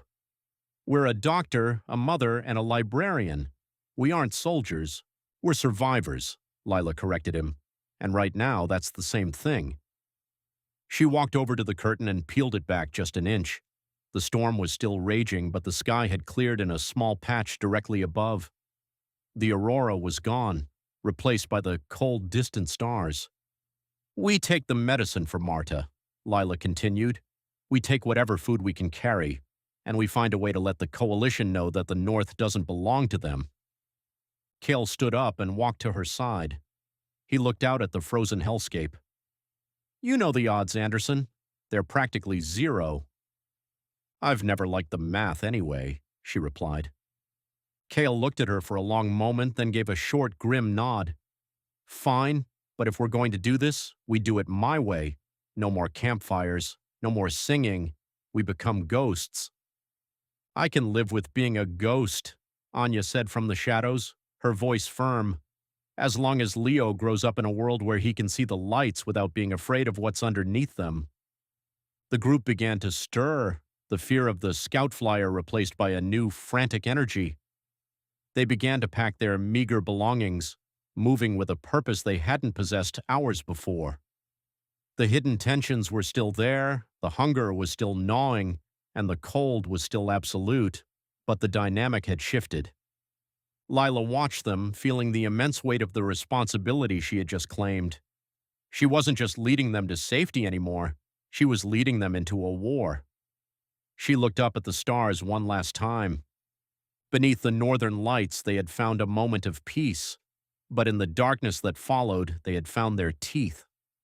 Lila Andersson, the woman who had once built cities, began to plan how to tear one down. She reached for her toolkit not to fix the recycler, but to dismantle a scavenged sensor. She would need parts for what came next. The Arctic wind continued to howl, but for the first time it didn't sound like a threat. It sounded like an invitation. Chapter 6. An Unexpected Ally. The wind did not just blow across the tundra, it carved.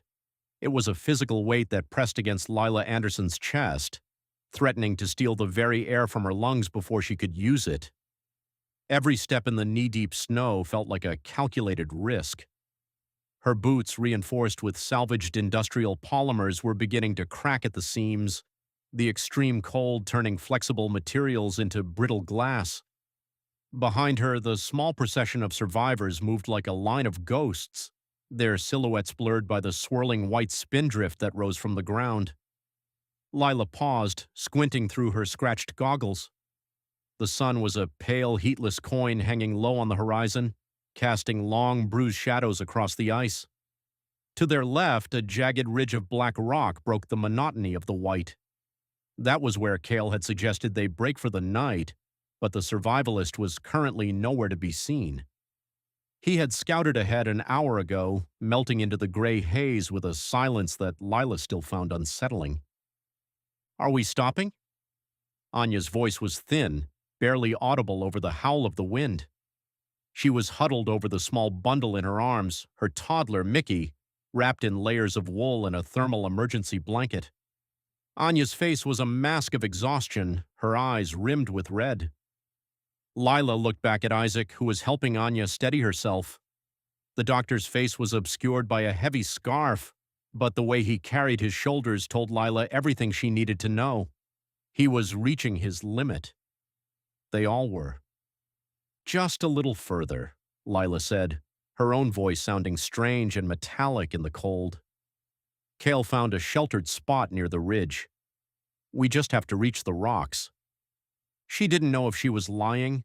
Cale hadn't returned yet, and in this wilderness 100 yards could be an eternity.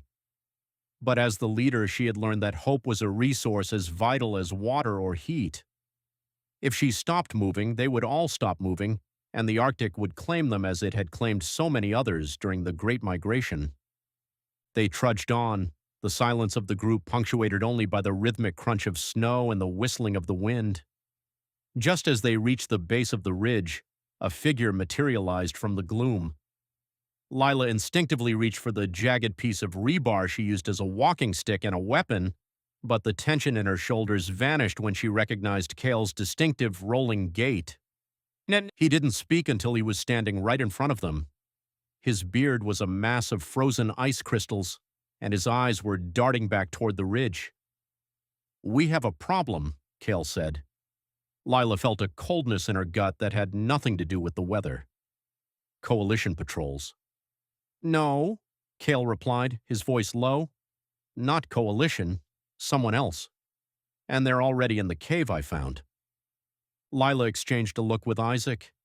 Any shelter was a sanctuary, but in this world, an occupied sanctuary was often a grave. She signaled for the others to stay low and follow her. They moved toward a narrow fissure in the rock, the wind dying down as the stone walls rose to meet them. The entrance to the cave was tucked behind a natural pillar of basalt. As they approached, the smell reached them first, not the sterile metallic scent of the Coalition cities, but something raw and ancient. Wood smoke. Lila stepped into the mouth of the cave, her hand hovering near the small jury-rigged pulse welder she kept on her belt. The interior was larger than it appeared, the ceiling lost in shadows. In the center, a small controlled fire crackled, its orange light dancing against the damp walls. And sitting by the fire, calmly sharpening a long, wicked-looking blade, was a woman.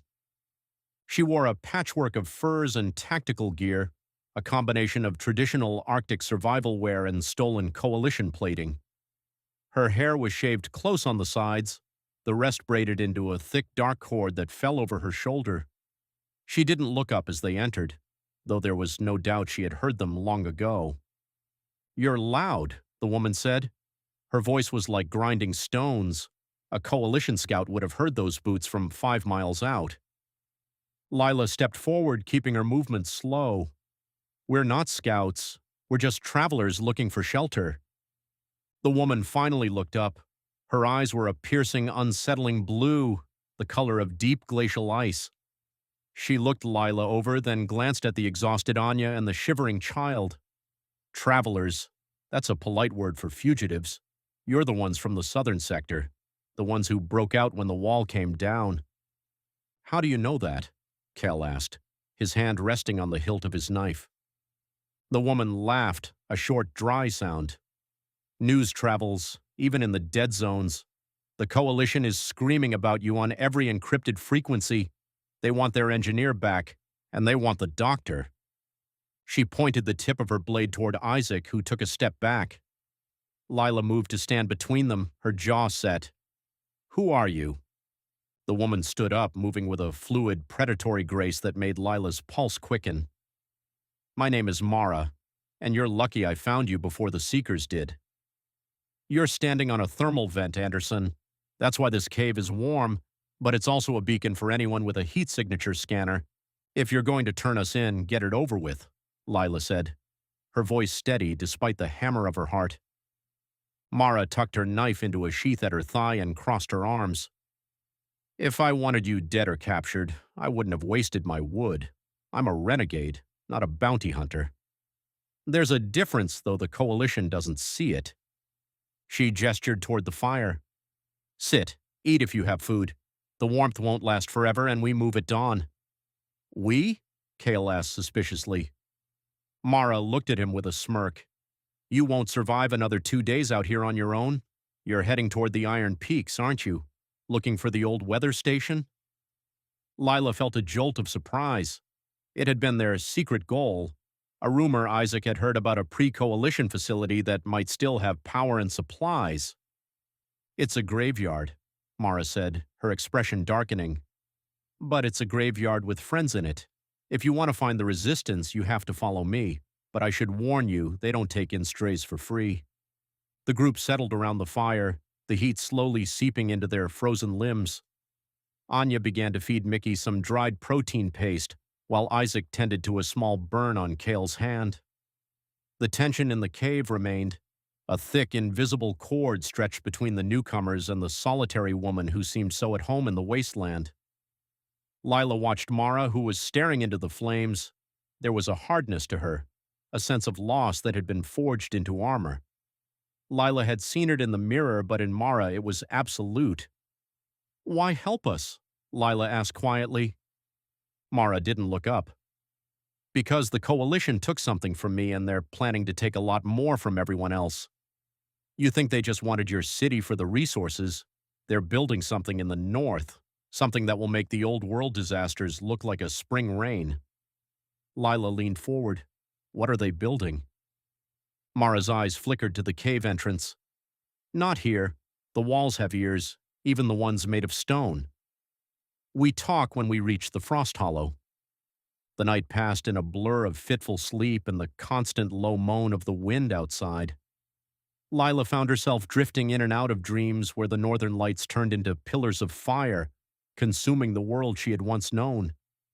When she woke, the fire was a bed of glowing embers, and Mara was already standing by the entrance, looking out into the pre-dawn gloom. "Time to move," Mara said. The trek that followed was different. Mara led them through narrow ravines and over hidden ice bridges that Lila would never have spotted on her own. She moved with an intimate knowledge of the terrain, pointing out the signs of shifting snow and the telltale marks of predator tracks. She was a ghost of the Arctic, a woman who had clearly spent years surviving where life shouldn't exist. As the sun climbed higher, casting a brilliant, blinding glare over the plains, the landscape began to change.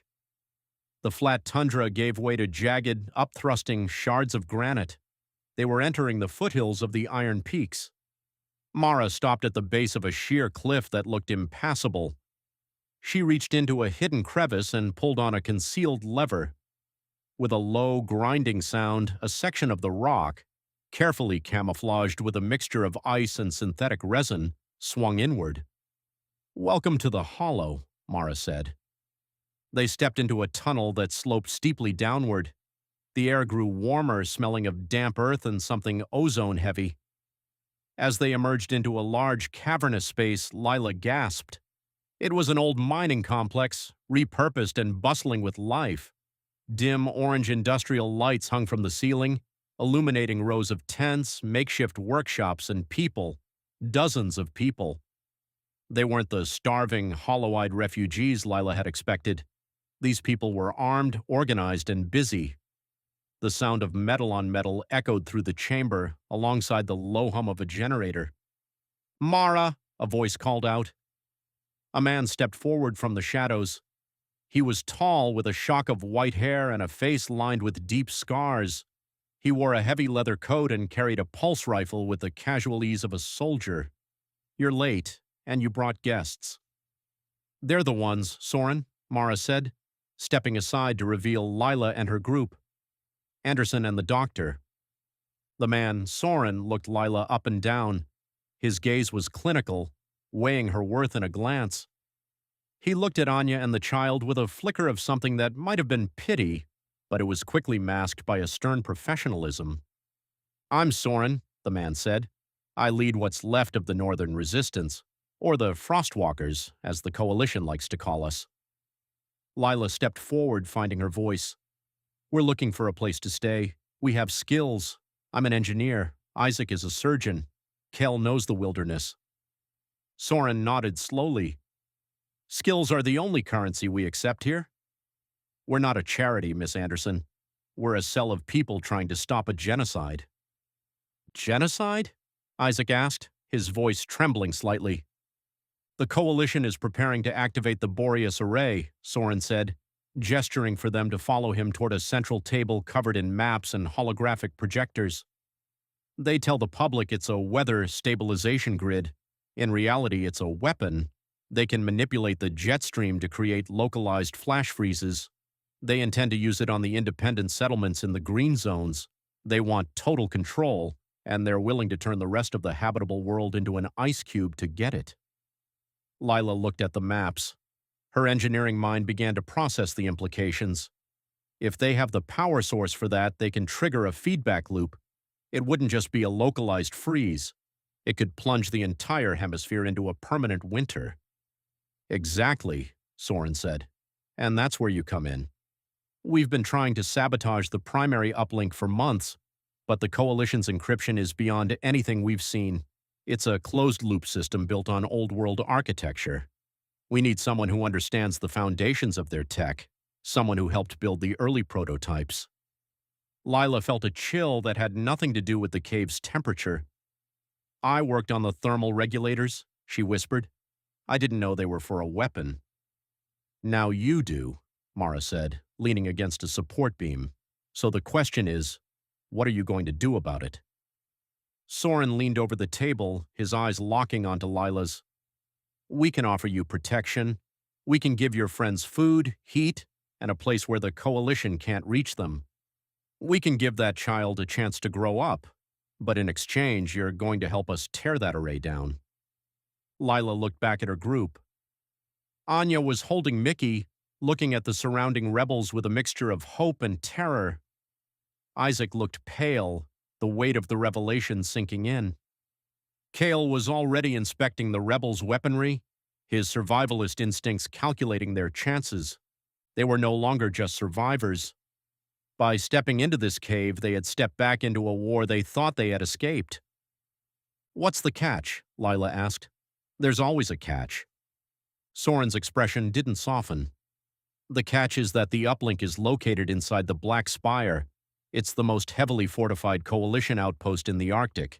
To get you in, we'll have to launch a diversionary attack.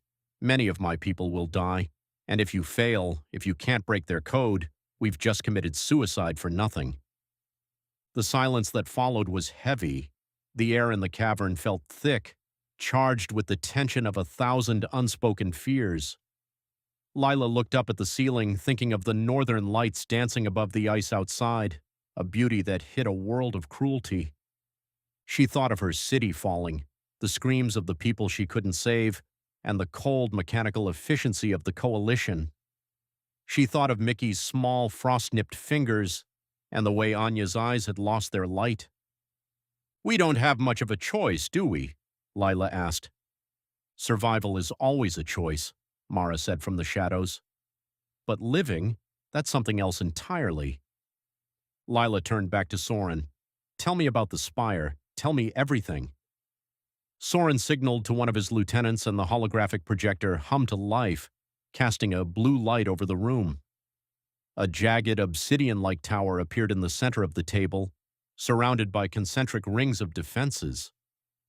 "It's a fortress," Soren began, "but every fortress has a flaw."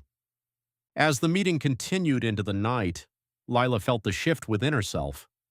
The desperate scavenging engineer who had fled the city was being replaced by someone sharper, someone fueled by a cold, burning purpose. She wasn't just running anymore, she was standing her ground. Hours later, after the plans had been discussed and the group had been assigned a small, dry corner of the complex to rest, Lila walked back to find Mara cleaning her rifle near the generator. "You knew," Lila said, standing a few feet away. "You knew exactly who I was when you found us in that cave." Mara didn't stop her work. "I knew. I've been watching the passes for 3 days. Soren didn't think you'd make it. He thought you'd freeze or get picked off by the wolves. And what did you think?" Mara paused, the blue light of the generator reflecting in her eyes. "I thought that anyone who could lead a group of civilians through a coalition blockade and across the great ice must have a certain kind of luck, or a certain kind of hate." Lila looked at her hands. They were scarred, stained with grease and soot, and still shaking slightly from the cold. "I don't want to be a soldier, Mara." "None of us did," Mara replied, finally looking at her. "But the world doesn't care what you want. It only cares what you can endure. Get some sleep, Anderson. Tomorrow we start training. If you're going into the spire, you'll need to learn how to kill as well as you fix things." Lila walked back to her bedroll where Isaac and Anya were already asleep. Cal was sitting up, his back against the stone wall, his eyes fixed on the entrance to their small alcove. He nodded to her, a silent acknowledgement of the new reality they had entered. Lila lay down, pulling the rough wool blanket up to her chin. The hum of the rebel base was a constant vibrating presence, a heartbeat beneath the ice. She closed her eyes, and for the first time in weeks, she didn't dream of the fire or the wind. She dreamed of a tower made of glass, and the sound of it shattering into 1,000 pieces. Outside, far above the hidden warmth of the frost hollow, the northern lights shifted and swirled in the velvet sky. They were beautiful, indifferent, and cold, a shimmering reminder that the world was vast and uncaring, and that the only warmth to be found was the kind you fought for. Lila drifted into a shallow sleep, the image of Mara's glacial eyes etched into her mind. They had found an ally, but the price of that alliance was a debt that would be paid in blood. As the survivors huddled together in the heart of the mountain, the first stirrings of a revolution began to take shape, hidden beneath the snow and the stars, waiting for the moment to strike back at the giants who had stolen their home. The resistance was no longer a myth. It was a cold, hard fact, and Lila Andersson was now at its center. Chapter 7. Guerrilla Warfare. The air in the Iron Pass did not just feel cold, it felt sharp, like a million microscopic needles pressing against any sliver of exposed skin. Lila Andersson adjusted the thermal goggles resting on her forehead, her breath hitching in her throat as a plume of white vapor vanished into the gale. Her fingers, encased in 3 layers of recycled synthetic wool and reinforced leather, felt like thick, clumsy sausages as she fumbled with the detonator's wiring. Beside her, the rock wall of the canyon was coated in a thick glaze of translucent blue ice, reflecting the undulating ribbons of emerald and violet that danced across the sky. The aurora was particularly bright tonight, a silent, shimmering witness to the violence they were about to orchestrate. Focus, Lila told herself. The copper leads were brittle. If she snapped them now, the entire plan, and the lives of the 15 people huddled in the crags above, would crumble before the first coalition truck even rounded the bend. "Lila, how is the bridge charge?" The voice in her earpiece was crackly, distorted by the atmospheric interference of the northern lights. It was Cale. He was positioned 300 meters upslope, buried in a snowdrift with a high-velocity rifle that he treated with more tenderness than he treated most people. "Almost there," Lila whispered back, her voice barely audible over the whistling wind.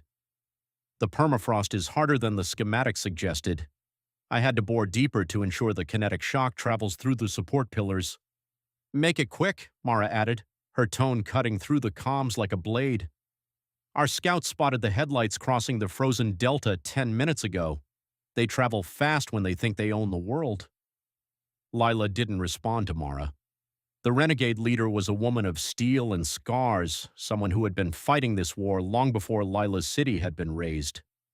Mara didn't trust the civilians, and Lila didn't entirely trust Mara's ruthlessness, but they were tethered together by a singular, desperate need for the supplies contained in that convoy.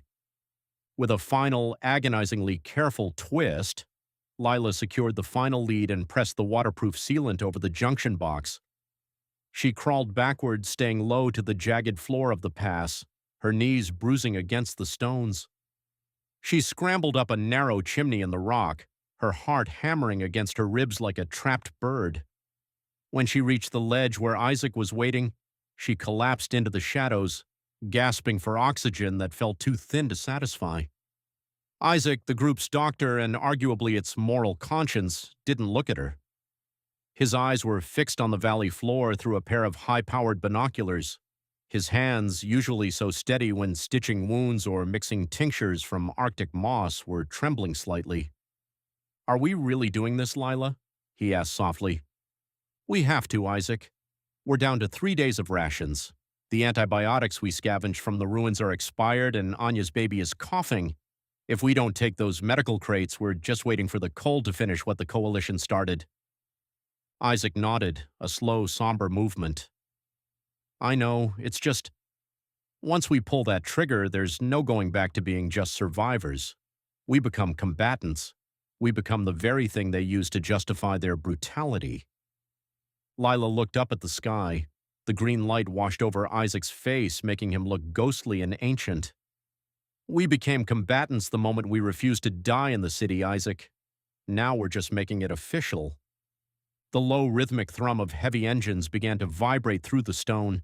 It started as a hum in their teeth, a subtle resonance that grew into a guttural roar. Lila peered over the edge. Below, the narrow road, a precarious shelf carved into the mountainside, began to glow with the harsh artificial white of LED floodlights. The convoy appeared.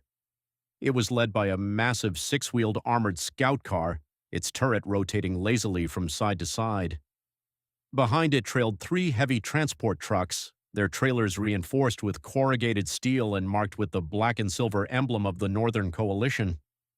They looked like prehistoric beasts lumbering through the dark, arrogant in their power. Lila gripped the detonator. Her thumb hovered over the recessed button.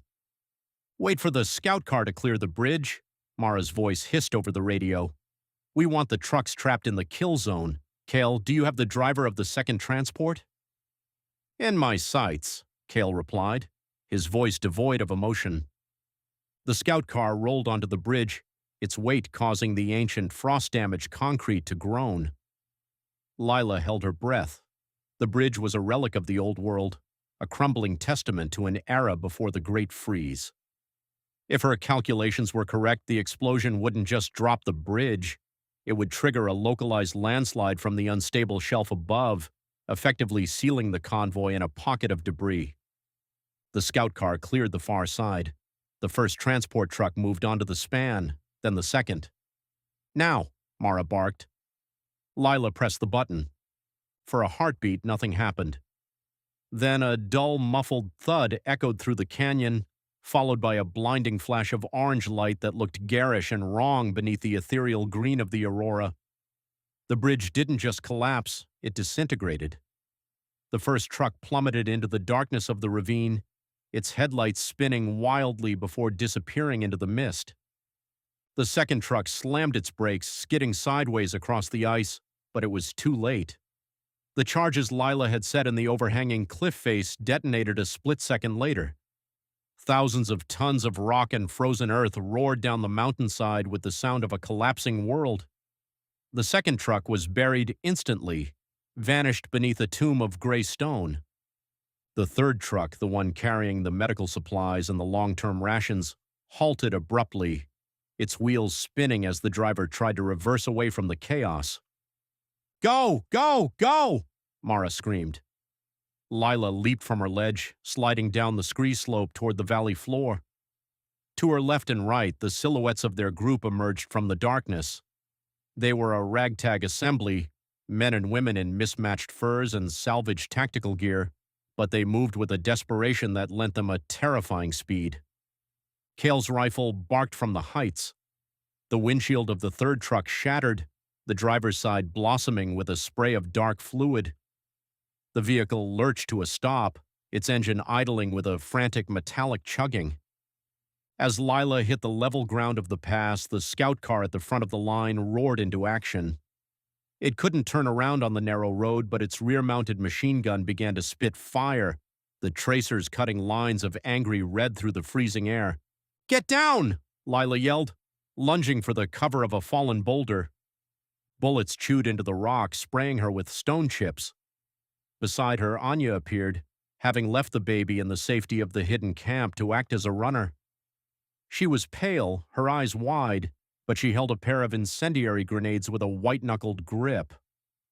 "Lila, we can't get to the crates if that gun stays active," Anya shouted over the cacophony. Mara's voice came over the comms, breathless and snarling. "I'm moving to the flank. Lila, use the EMP charge. You said you had one ready." "I only have one," Lila muttered to herself. She reached into her pack and pulled out a device the size of a lunchbox, wrapped in thick insulation. It was a prototype she'd been tinkering with for weeks, powered by a salvaged battery core from a coalition drone. If it worked, it would fry the scout car's electronics. If it didn't, they were all dead. "Cover me!" Lila screamed. Cale shifted his fire, targeting the scout car's optics. Isaac, usually the healer, stood up and fired a flare into the sky. The brilliant white light blinded the scout car's thermal sensors for a crucial 3 seconds. Lila ran. Her boots slipped on the blood-slicked ice, but she kept her balance, her lungs burning as she gulped the frigid air. She reached the rear of the scout car, the heat from its exhaust shimmering in the darkness. She jammed the EMP device against the underside of the chassis, flipped the toggle, and dived into the snow. A high-pitched whine filled the air, a sound that set Lila's teeth on edge. Then, with a suddenness that was almost jarring, the scout car's engine died. The turret froze mid-rotation. The floodlights flickered and went dark. Silence rushed back into the canyon, broken only by the crackle of fire and the distant, mournful howl of the wind. "Move!" Mara's silhouette crested the road, her combat knife drawn. "Clear the truck. We have 5 minutes before their distress beacon pulls a patrol from the northern outpost." The group descended on the third truck like a swarm. Cale was already at the rear doors, using a crowbar to wrench the locking mechanism. Lila joined him, her hands shaking with the aftershocks of adrenaline. When the doors finally groaned open, the interior of the truck was revealed. Crates upon crates of vacuum-sealed canisters, marked with the universal symbols for antibiotics, saline, and concentrated protein. Lila felt a surge of triumph so sharp it almost hurt. This was life. Within these crates were the months they needed to survive the winter. This was the difference between a slow death in the snow and a fighting chance.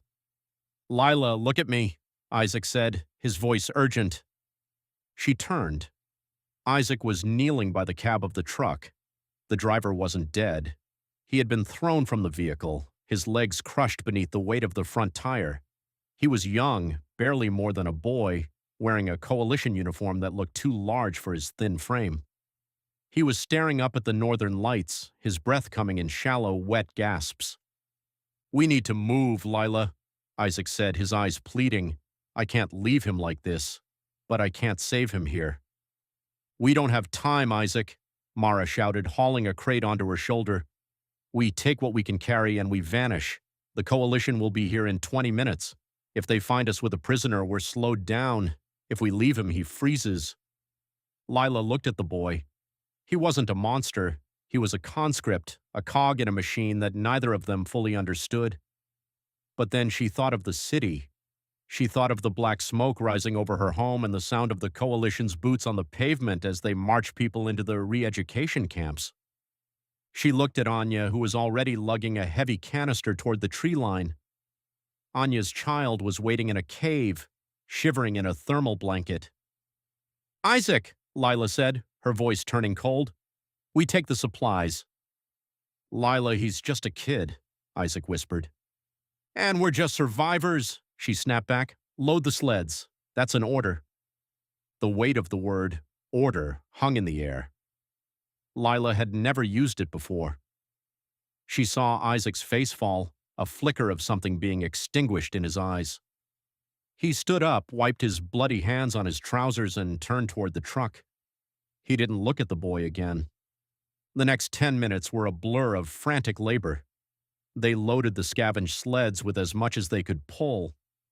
Mara's rebels were efficient, moving with a grim silence that spoke of years of practice.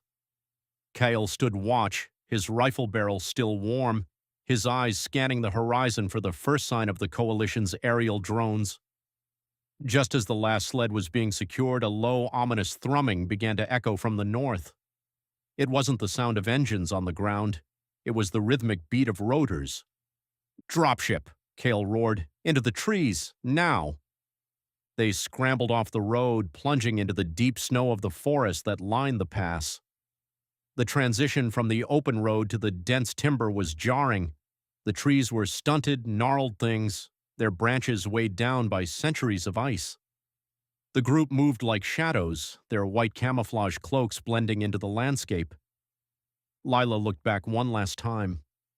The scout car sat dead in the road, a blackened husk against the snow. The boy was a small, dark shape huddled near the truck.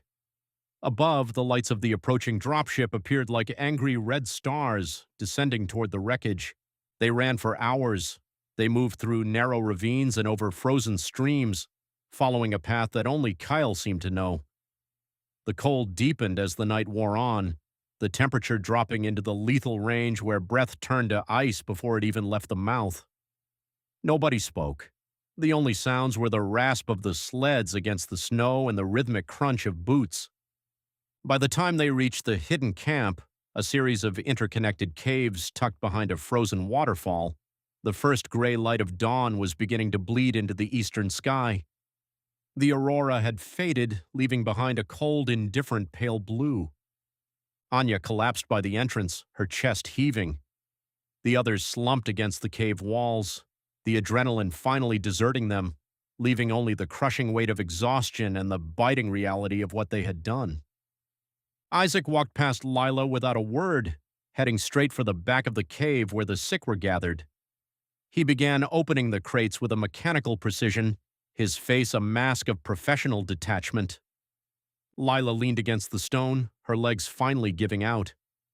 She slid down the wall until she was sitting in the dirt. Her hands were still shaking.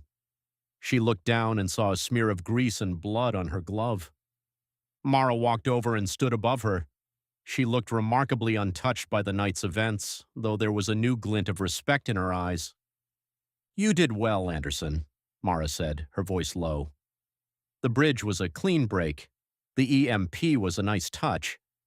You have a head for this." "I'm an engineer, Mara," Lila said, her voice sounding hollow to her own ears.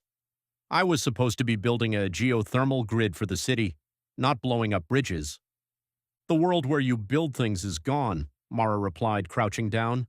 "The coalition burned it. Now we are in the world of breaking things. The sooner you accept that, the longer your people will live." Mara stood and walked away, joining her own fighters as they began to clean their weapons. Lila looked across the cave. Anya was holding her baby, pressing a warm cloth to the child's forehead, a look of profound relief on her face as she looked at the medicine Isaac was preparing. That was the trade, a boy's life in the snow for this child's life in the cave. Kale sat nearby, sharpening a hunting knife with a rhythmic scraping sound. He looked up and caught Lila's eye. "You're thinking about the driver," he said. It wasn't a question. Lila nodded. "Don't," Kale said. "The cold doesn't care about your regrets. It just waits for you to stop moving so it can take you. You made a choice. We're alive because of it. That has to be enough." "Is it enough for you?" Lila asked. Kyle looked back down at his blade. "I stopped asking that question 3 winters ago." Lila closed her eyes, but she didn't sleep. In the darkness of her mind, she could still see the orange flash of the explosion, the way it had briefly blotted out the beauty of the northern lights. She had thought that by fleeing into the wilderness they could escape the reach of the coalition, that they could live in the shadows and wait for the world to fix itself. But as the warmth of the cave's small fire began to seep into her bones, she realized the truth. There were no shadows deep enough to hide from this war. They had struck a blow, and the coalition would strike back. They were no longer just survivors, they were a resistance. And as she looked at her hands, she knew she would never be able to wash them clean again. The aurora borealis shimmered outside the cave entrance, taunting and beautiful, a reminder that the world was indifferent to their struggle, but she was not. She would fight. For the baby's breath, for Isaac's steady hands, and for the hope that one day she might build something again. But for now, there was only the cold, the fire, and the long dark road ahead. Chapter 8. Frostbite and Betrayal. The adrenaline that had fueled their return to the cavernous ridge was beginning to sour, turning into a cold, leaden weight in Lila's stomach. They had succeeded. The convoy had been ambushed. 3 crates of medical supplies and a precious cache of concentrated rations now sat in the center of their camp.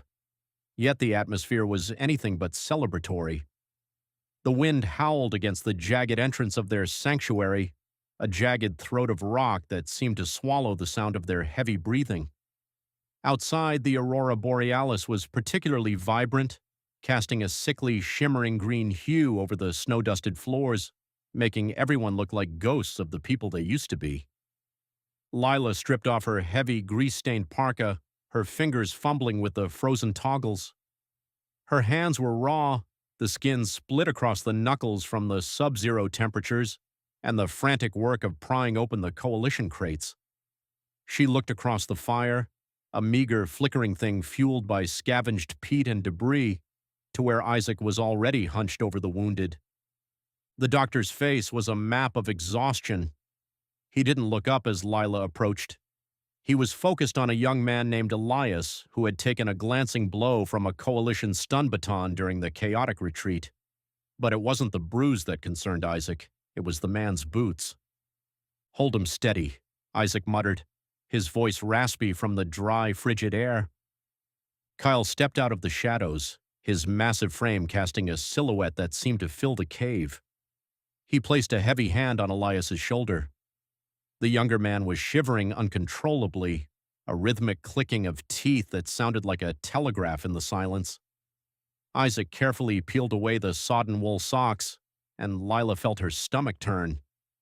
Elias's toes were the color of a bruised plum, transitioning into a waxy, translucent white at the tips. "Frostbite," Isaac whispered, more to himself than anyone else. "Stage 3. If we hadn't gotten those heaters from the convoy, he'd be losing the foot by morning, maybe the whole leg." Lila looked at the crates they had risked everything for. "Is the medicine enough?" Isaac finally looked up, his eyes bloodshot behind cracked spectacles. "The antibiotics will prevent the sepsis, but the tissue damage is severe. We need to thaw him slowly. If we move too fast, the pain will go into shock. Lila, I need the thermal blankets from the second crate, now." Lila moved to the supply pile, her mind racing. They had done it. They had struck a blow against the Northern Coalition, a tiny pinprick against a giant, but it was something. Yet as she reached for the crate, she noticed something that stopped her heart. The seal on the third crate, the one containing the long-range scanners they'd hoped to repurpose, was already broken. Not just broken by her crowbar earlier, but tampered with. A small black device, no larger than a deck of cards, sat nestled in the packing foam. It wasn't a scanner, it was a transponder, its tiny red light blinking with a rhythmic, malevolent heartbeat. A coldness that had nothing to do with the Arctic air washed over her. She didn't scream, she didn't call out. She simply stared at the blinking light, the realization of what it meant settling into her bones. They had been followed, or worse, they had been invited to take the bait. "Kale?" she said, her voice barely a whisper. The survivalist was at her side in an instant, his instinct for danger sharper than any blade. He followed her gaze to the crate. His jaw tightened, the muscles jumping beneath his graying beard. He didn't ask what it was. He knew. "How long?" Kale asked, his hand moving instinctively to the hilt of the hunting knife at his belt. Lila checked the frequency display on the side of the device. "It's a short-range burst. It's been active since we entered the ridge. They know exactly where we are, Kale." The silence that followed was suffocating. Around them, the rest of the group, the 20 souls who had fled the burning remains of their city, were beginning to settle. Anya was in the corner, cradling her infant son, humming a low, tuneless melody to drown out the wind. She looked up at Lila, a flicker of hope in her tired eyes, a hope that Lila felt like a traitor for possessing. Kale leaned in close, his breath a mist between them. "Someone put that there. This wasn't in the crate when we loaded it. I checked the inventory myself before we left the ambush site." Lila looked at him, her mind frantically cataloging the members of their team. "We were all together. No one left the line." "Someone had to," Kale countered, "when we took cover in the ravine during the whiteout. We were separated for 10 minutes. Lila's gaze drifted across the fire. There were the core members, people she'd trust with her life. Isaac, who was currently pouring a precious measure of water for Elias. Anya, who had nothing left but the child in her arms. But then there were the others, the ones who had joined them in the final hours of the city's fall. "Gather everyone," Lila said, her voice gaining a hard, metallic edge. "Now." Kale didn't argue. He moved through the camp with the quiet efficiency of a predator. Within minutes, the group was huddled around the central fire. The warmth of the flames did little to alleviate the sudden tension that radiated from Lila. She stood before them, the transponder held out in her open palm like a poisonous insect. "We have a problem," she began, her eyes scanning the faces. "This was found in the medical supplies. It's a coalition beacon. It's been broadcasting our coordinates for at least 3 hours." A collective gasp rippled through the group. Anya clutched her baby tighter, her face draining of what little color it had. Fear, sharp and jagged, filled the cave. "Which means," Lila continued, her voice dropping an octave, "that one of us isn't who they claim to be, or one of us has decided that their own life is worth more than the rest of ours." The accusation started almost immediately. Voices rose in a cacophony of denial and suspicion. "I was with the rear guard," shouted a man named Soren, a tall, wiry former laborer who had been instrumental in hauling the crates.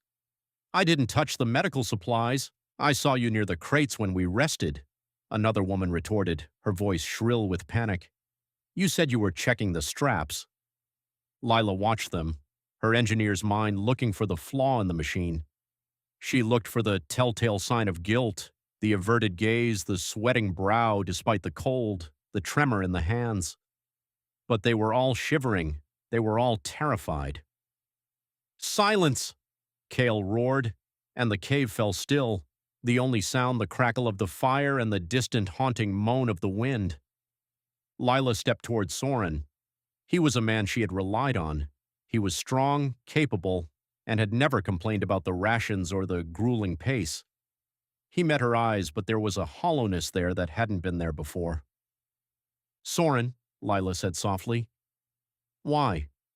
"I don't know what you're talking about, Lila," he said, but his voice lacked the conviction of a truly innocent man. "You're paranoid. The cold is getting to you.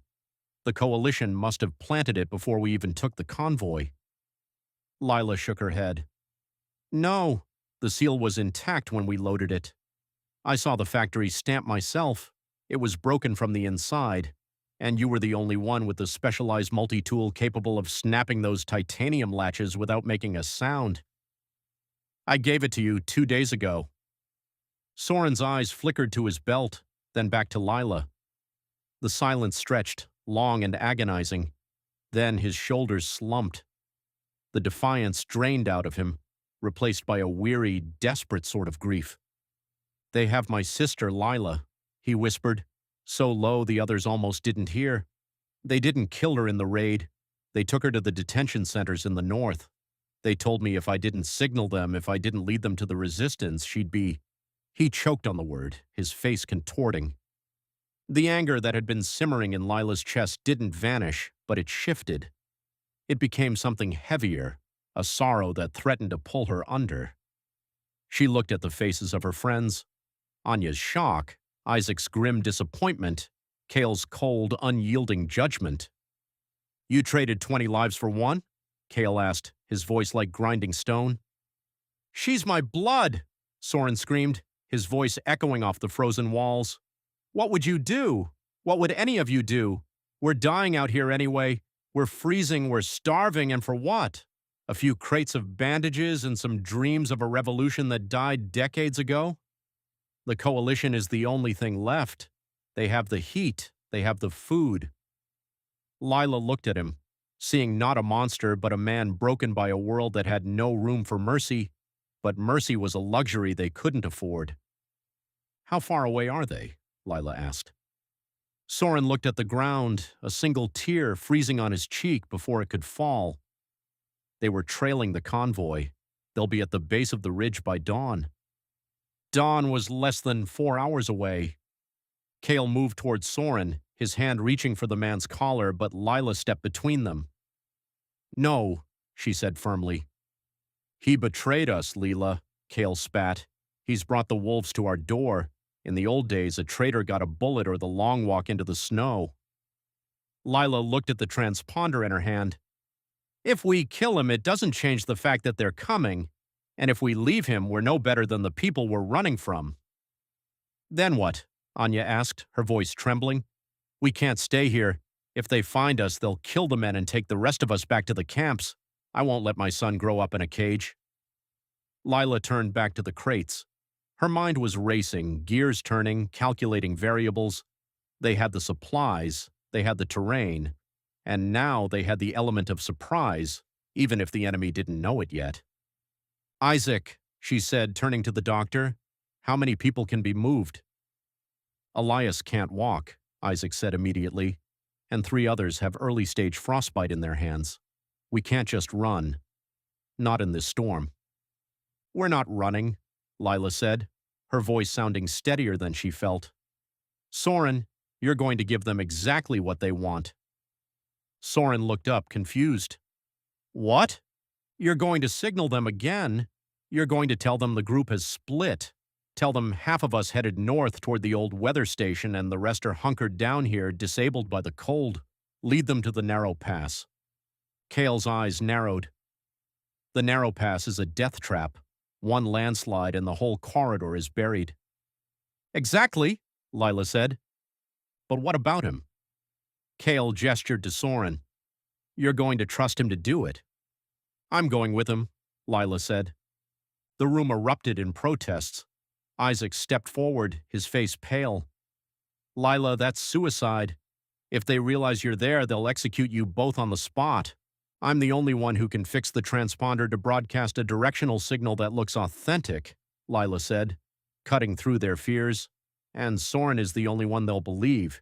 He's our only chance to buy enough time for the rest of you to move the wounded to the secondary cache." "Lila," Cale said, his voice dropping to a low, urgent tone, "you don't owe him this. You don't owe any of us your life." She looked at the survivalist, the man who had taught her how to track a hair in the snow and how to sharpen a piece of scrap metal into a spear. She looked at Anya, whose child was the only future they had. "It's not about what I owe, Cale," she said. "It's about what we are. If we start executing our own because they're broken, then the coalition has already won. We're a family, remember? even the ones who stumble. She turned to Soren. Can you do it? Can you look them in the eye and lead them where we need them to go? Soren looked at her, and for the first time, the hollowness in his eyes was replaced by a flicker of something else. Not hope, exactly, but a desperate need for redemption. I'll do it, he whispered. The next 3 hours were a blur of frantic activity. Under Isaac's direction, the group prepared the wounded for transport, wrapping them in the newly acquired thermal blankets and securing them to makeshift sleds. Cale worked with a small team to erase their tracks as best they could, though the rising wind did most of the work for them. Lila sat by the dying fire, her tools spread out before her.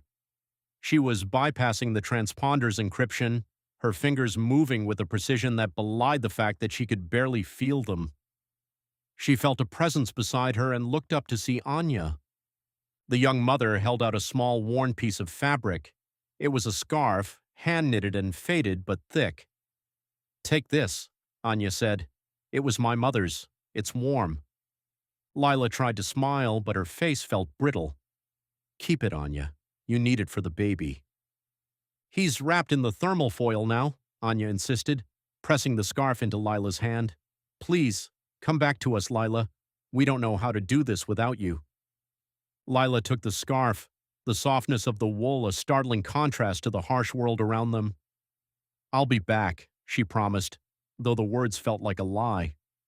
By the time the first hint of gray light began to bleed into the eastern sky, the camp was empty, save for Lila and Soren. The others had vanished into the white darkness, heading for the hidden valley 3 miles to the west.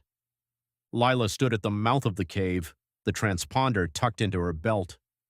Soren stood beside her, his face a mask of grim determination. He carried a dead rifle, no ammunition but a convincing prop. "Are you ready?" she asked. Soren nodded. "Lila, I'm sorry." She looked out at the vast, unforgiving expanse of the Arctic. The aurora was fading, the green ribbons retreating as the sun made its weak attempt to rise. "Don't be sorry, Soren. Just be convincing." They began the descent. The wind was a physical force, pushing against them, trying to shove them off the narrow ledge. Lila's lungs burned with every breath, the air so cold it felt like inhaling ground glass. Her feet were numb, a dangerous sign, but she pushed the thought away. She had to focus. As they reached the base of the ridge, the sound of engines reached them, a low mechanical growl that vibrated in the soles of their boots. The coalition scouts were on snow cycles, fast and nimble, followed by a heavy transport. Lila and Soren took their positions behind a cluster of frost-shattered boulders.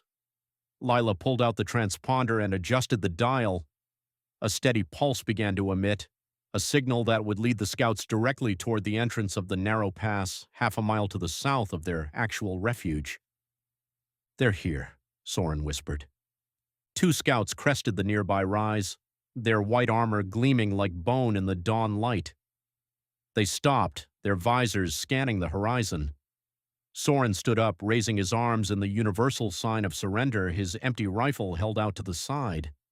The scouts approached, their cycles kicking up plumes of frozen dust. They circled Soren, their weapons trained on his chest. Lila stayed hidden, her heart hammering against her ribs like a trapped bird. She watched through a crack in the rocks as one of the scouts dismounted, his movements stiff and robotic. "Report," the scout commanded, his voice amplified through a helmet speaker. Soren's voice was shaky, but it played into the image of a broken man. They're at the pass. The engineer, Andersson, she took the supplies and the wounded. They can't move fast. If you hurry, you can cut them off before they reach the tree line." The scout looked toward the narrow pass, then back at Soren. "And the others?" "Dead or dying," Soren said, his voice cracking. "The frost got them. I'm all that's left who can walk." The scout seemed to hesitate, his gloved hand resting on the hilt of a sidearm. Lila held her breath, her hand gripping a heavy, jagged stone. If they searched the area, if they saw her— "Signal the transport," the scout finally said into his comms. "We have the traitor. The targets are in the narrow pass. Proceed with extreme prejudice." Lila felt a surge of cold relief. It was working. The scout shoved Soren toward one of the cycles, forcing him to kneel in the snow. Lila watched as the main transport, a massive six-wheeled behemoth, lumbered past their hiding spot, its heavy tires churning the snow into a muddy slush. It followed the scouts toward the pass. She waited. She waited until the sound of the engines faded, until the silence of the Arctic returned, heavier than before. She knew what was coming. The narrow pass was a geological anomaly, a thin sliat of canyon with unstable walls of ice and shale. Kyle had rigged the charges weeks ago, a last resort defense they had hoped never to use. A few minutes later, the ground beneath her feet shuddered. A dull, muffled boom echoed through the valley, followed by a roar that sounded like the earth itself was screaming. A cloud of white dust rose above the distant cliffs, billowing into the gray sky. The pass was gone. The coalition scouts and the transport were buried under thousands of tons of ice and rock. Lila slumped against the boulder, the air rushing out of her lungs in a long, ragged sob. It was done. They were safe for now. But then she remembered Soren. He was with them. He had been at the front of the line. She scrambled out from behind the rocks, her eyes searching the snow. She saw the tracks of the cycles, the deep ruts of the transport, and a single dark shape lying in the snow. She ran, her boots slipping on the ice. It was Soren. He had been thrown clear of the blast, but the scouts hadn't been kind before the end. He lay on his back, his eyes fixed on the sky. A dark stain was spreading beneath him, a stark, violent red against the white. Lila knelt beside him, her hands shaking. "Soren?" He looked at her, his pupils dilated, his breath coming in shallow, wet gasps. Did it work?" Lila nodded, tears blurring her vision. "Yes, they're gone. The others are safe." Soren's hand reached out, fumbling for hers. His skin was ice cold. "My sister. Tell her." He didn't finish the sentence. The light faded from his eyes, leaving him staring at the empty sky. Lila sat there for a long time, holding the hand of the man who had betrayed them and then saved them. The wind picked up, beginning to cover his body with a fine white shroud. She stood up eventually, her legs feeling like lead. She had to move. The cold was a predator, and it didn't care about sacrifice or betrayal. It only cared about stillness. She began the long trek toward the hidden valley, her mind a whirlwind of conflicting emotions.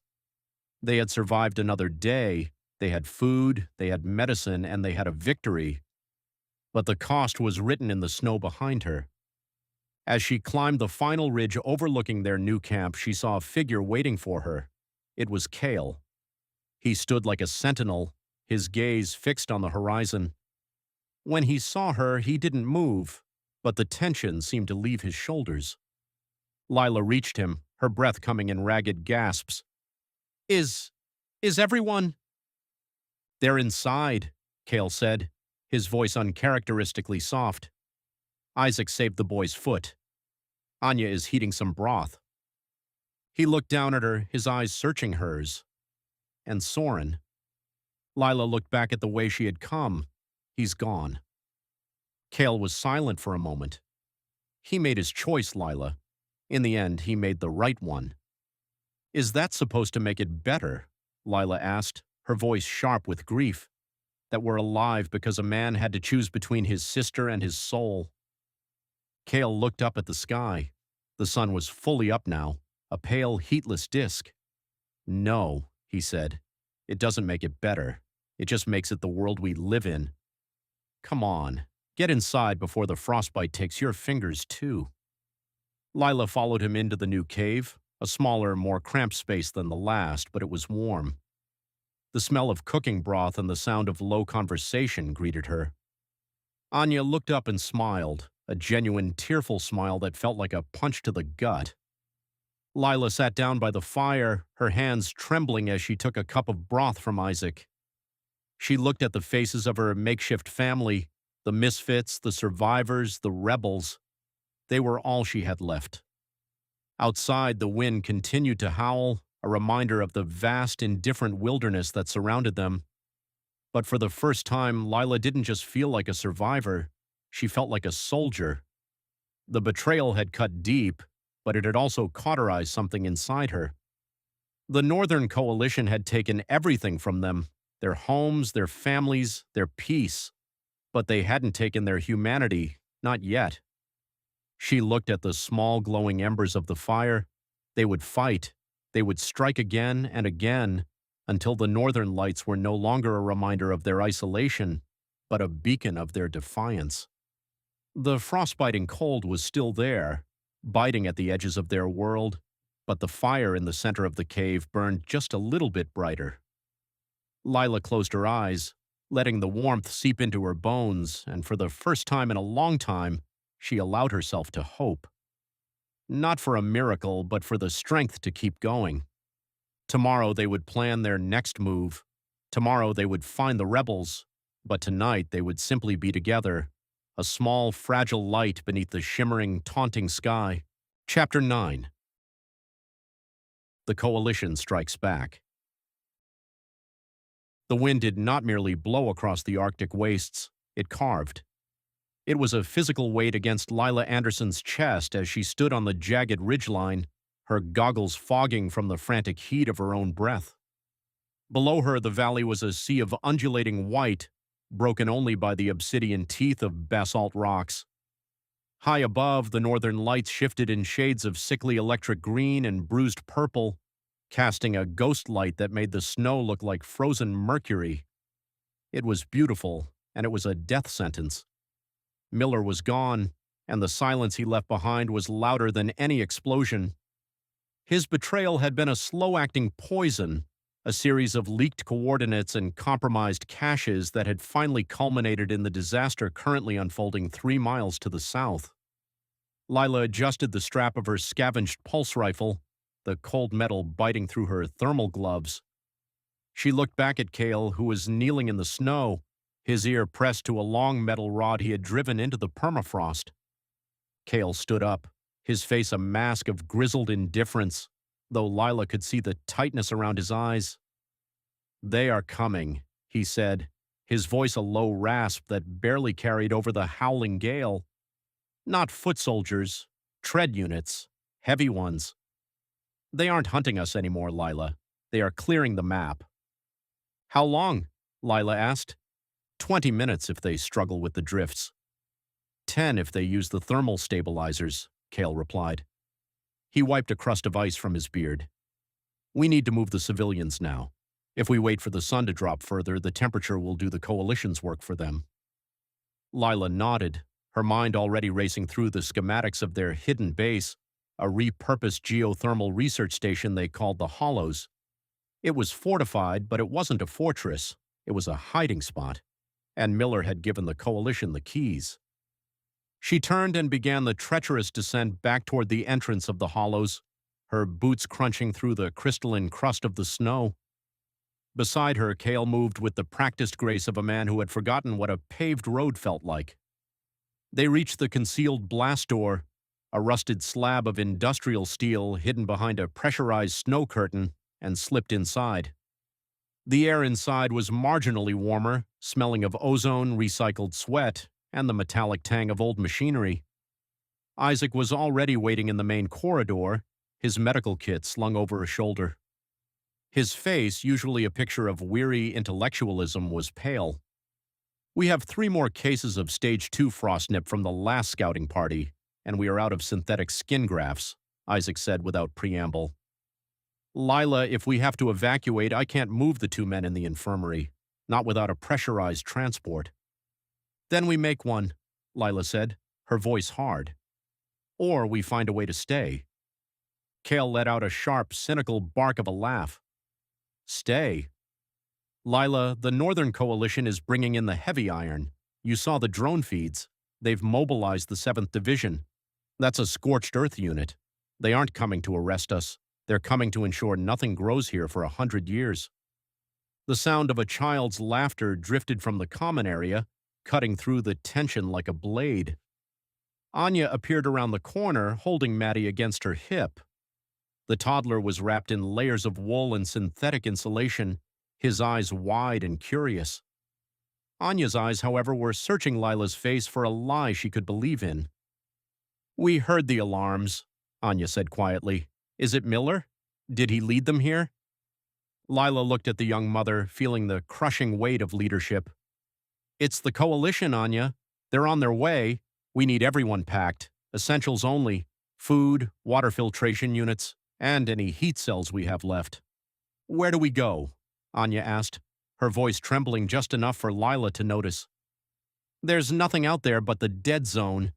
Even the rebels say the storms in the interior can strip the meat from your bones."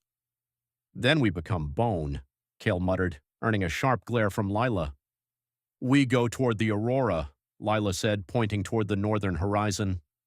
The rebel remnants spoke of a series of old mining tunnels near the volcanic vents. If we can get there, the geothermal heat will mask our thermal signatures.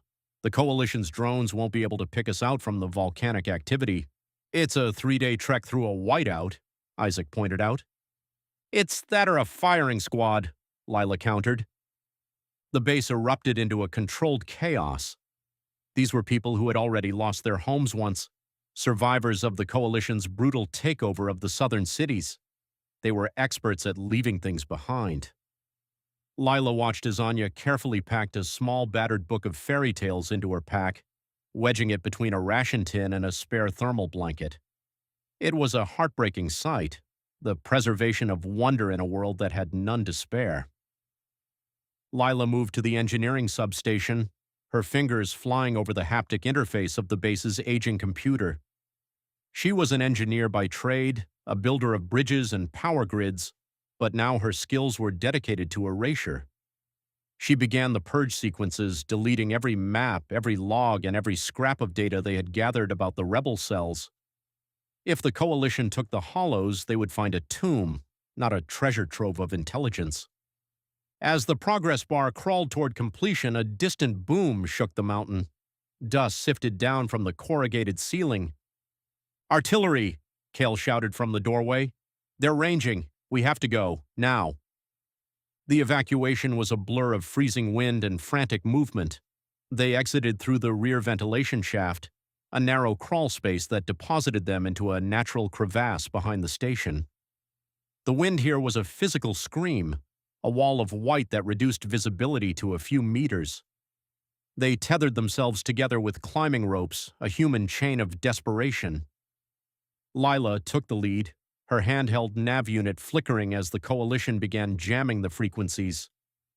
Behind her was Anya with Maddie, then Isaac, then the rest of the 30-odd civilians they had gathered. Cale took the rear, his rifle held low, his eyes constantly scanning the ridge for the telltale shimmer of Coalition cloaking tech. They had been walking for less than an hour when the sky turned into a nightmare. The first Coalition flare erupted overhead, a magnesium-white sun that turned the world into a stark, shadowless wasteland. Then came the screamer drones. They were sleek black shapes that cut through the wind with predatory grace, their undersides glowing with the red hum of active sensors. "Down!"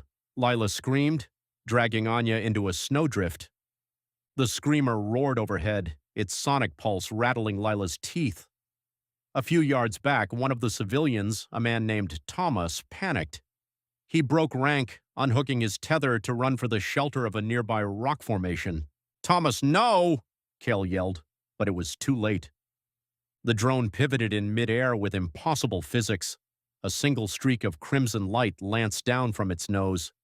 There was no explosion, only a sickening hiss as the snow sublimated into steam instantly. Thomas was gone. In his place was a blackened pit in the ice. "Nobody moves," Lila commanded, her heart hammering against her ribs like a trapped bird. She watched the drone circle. It was searching for movement, for heat.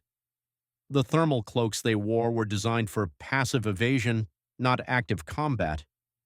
If they stayed still, they were just lumps of cold rock in the drone's eyes. Maddie began to cry, the sound muffled by Anya's jacket but still dangerously loud in the sudden silence between wind gusts. Anya pressed the child's face into her shoulder, her own eyes squeezed shut. whispering a silent prayer or a lullaby. The drone lingered, its sensor turret swiveling with mechanical precision.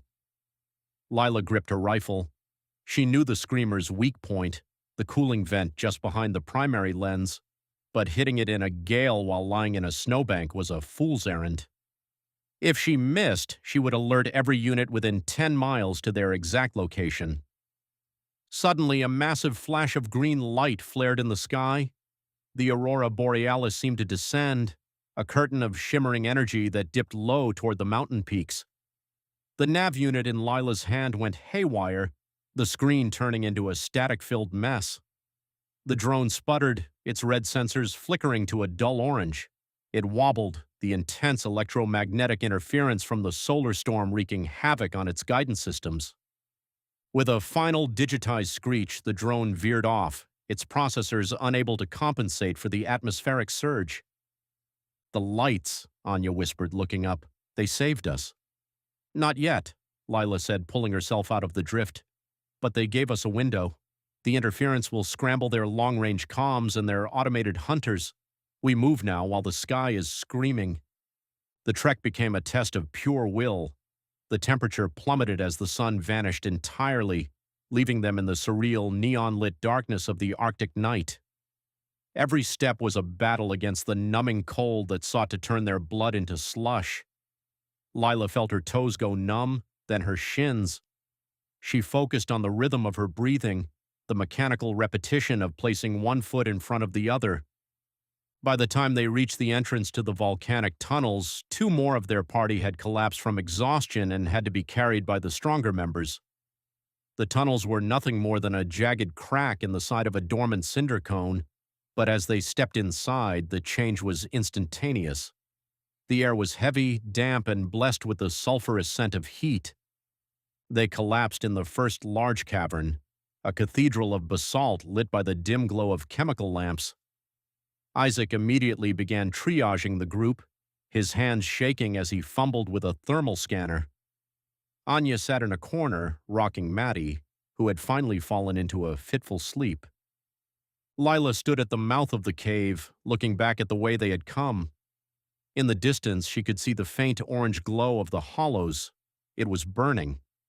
The coalition had arrived, and finding no one to kill, they had opted to destroy the only shelter for 100 miles. Kyle walked up to her, handing her a flask of recycled water. It was lukewarm and tasted like plastic, but it was the best thing she had ever had. "They'll track the trail eventually," Kale said. "The storm will cover our tracks for a few hours, but the 7th Division has hounds, biological ones, crossbred for the cold. They don't need sensors to find us." Lila took a long drink, the water hitting her stomach with a dull ache. "Then we stopped running." Kale looked at her, his brows knitting together. "Excuse me. We've been survivors for too long, Kyle. We scavenge, we hide, we flee, and look where it's gotten us. We're in a cave, half frozen, waiting for the end. Miller didn't just betray our location. He betrayed the idea that we could ever be safe." "So what's the alternative?" Kale asked. "We go back there with our 3 dozen hungry civilians and ask them to leave?" "No," Lila said, her eyes reflecting the green shimmer of the lights outside. "We stop thinking like refugees and start thinking like engineers. The Coalition's strength is their tech, their drones, their tanks, their heated suits. All of it requires energy. All of it is designed for a world where they control the environment." She walked back into the center of the cavern, calling the group together. Isaac, Anya, the remnants of the rebel cell, they all looked at her with hollow eyes, the spark of hope nearly extinguished by the night's horrors. "Listen to me." Lila's voice echoed off the basalt walls, gaining strength. "The Coalition thinks they've won because they took our home. They think we're out here dying in the cold. But they've forgotten one thing about the Arctic. It doesn't belong to them. It doesn't belong to anyone." She knelt and began drawing in the volcanic ash on the floor. "This mountain range is a network of vents. The heat we're feeling? It's a massive geothermal pressure cooker. If we can't fight their army, we'll fight their logistics." "Lila," Isaac said, leaning forward. "What are you suggesting?" The Coalition is setting up a forward operating base at the Hollows, Lila said. They'll use our old geothermal taps to power their grid. It's the only way they can maintain a presence this far north during the winter cycle. But those taps were designed for civilian use. They have safety overrides. She looked at Cale. If we can get back inside, through the lower maintenance tunnels they don't know about, we can bypass those overrides. We can overpressurize the entire geothermal vein. Cale's eyes widened. You'd blow the station. I'd blow the mountain, Lila corrected. We'd trigger a localized hydrothermal eruption. It wouldn't just destroy the Hollows. It would take out the entire valley. Their tanks, their supplies, their communication arrays. It would create a dead zone that even the 7th Division couldn't cross. And what about us? Anya asked, her voice small. We'll be deep in these tunnels, Lila said. The volcanic vents here are connected to an older system that vents toward the northern coast. It's dangerous, and there's no guarantee we'll all make it through the interior passages, but it's the only way to stop them from following us. It's the only way to show them that the North isn't a prize to be taken. It's a weapon. The silence that followed was heavy. The civilians looked at each other, the reality of Lila's plan sinking in. This wasn't just resistance, it was a scorched earth policy of their own. It was a sacrifice. I'm in, Cale said, his voice surprisingly soft. I'm tired of running, Lila. I'd rather go out making a dent in their armor than freeze to death in a ditch. Isaac nodded slowly. My supplies are gone anyway. If we don't end this now, I'll just be presiding over a slow funeral for all of us. Anya stood up, clutching Madi. If it means he grows up in a world where they aren't chasing him, then do it. Lila felt a lump in her throat. She hadn't wanted to be a leader of a rebellion. She had wanted to be an engineer. She had wanted to build things that lasted.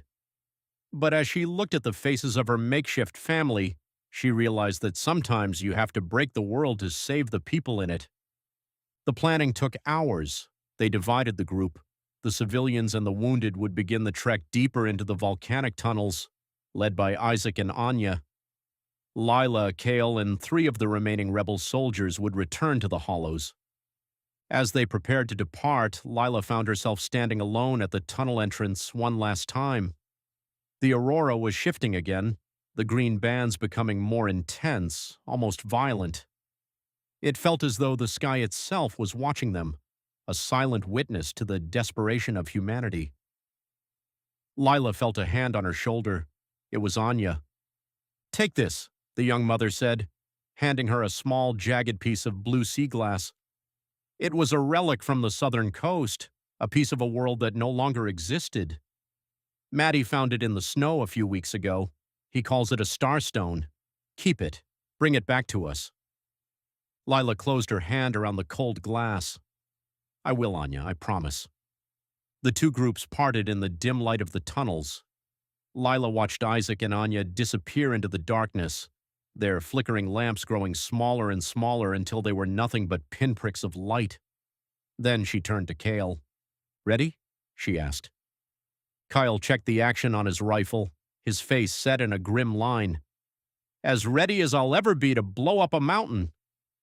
They stepped out of the cave and back into the biting wind. The trek back was faster. They were unencumbered by the slow-moving civilians, and the fury of the mission lent them a frantic energy. They moved like ghosts through the whiteout, using the ridges for cover. As they approached the Hollows, the scale of the Coalition's counterstrike became clear. The station was surrounded by massive hexagonal tents and rows of armored vehicles that glowed with a predatory blue light. Soldiers in heavy white exoskeletons patrolled the perimeter, their visors reflecting the emerald sky. Lila led them toward the hidden maintenance hatch, a small opening tucked beneath a rocky overhang. It was buried under 3 feet of fresh snow, but her memory of the blueprints was perfect. She cleared the snow away, revealing the keypad. It's been bypassed, she whispered, seeing the scorched wires. Miller. He knew about this entrance, too. Cale raised his rifle, but Lila held up a hand. Wait. If they knew about it, they would have a guard inside. But they're arrogant.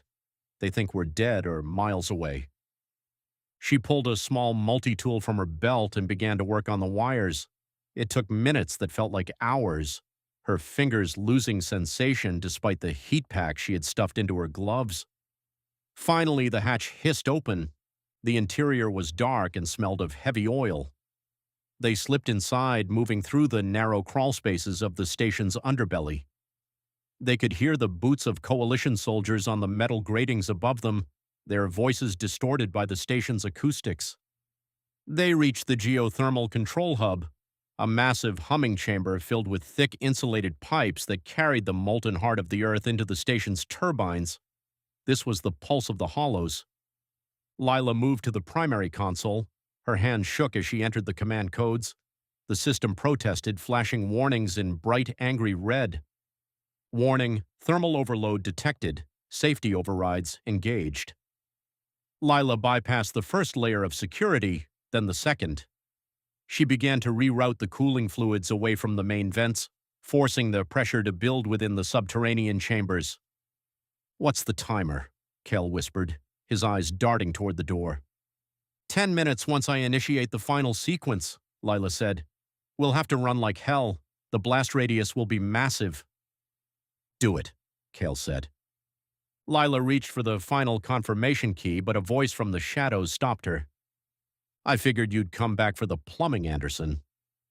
Lila froze. From behind one of the massive steam pipes, a figure stepped into the dim light. It was Miller. He looked different, cleaner.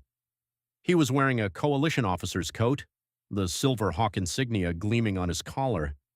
He held a sidearm leveled at Lila's chest. "You look terrible," Miller said, his voice devoid of the camaraderie they had once shared. "The Arctic doesn't suit you. You sold us out for a coat and a warm bed." Cal spat, his rifle hovering. "I sold you out for a future," Miller countered. "The Coalition isn't an empire, Cale.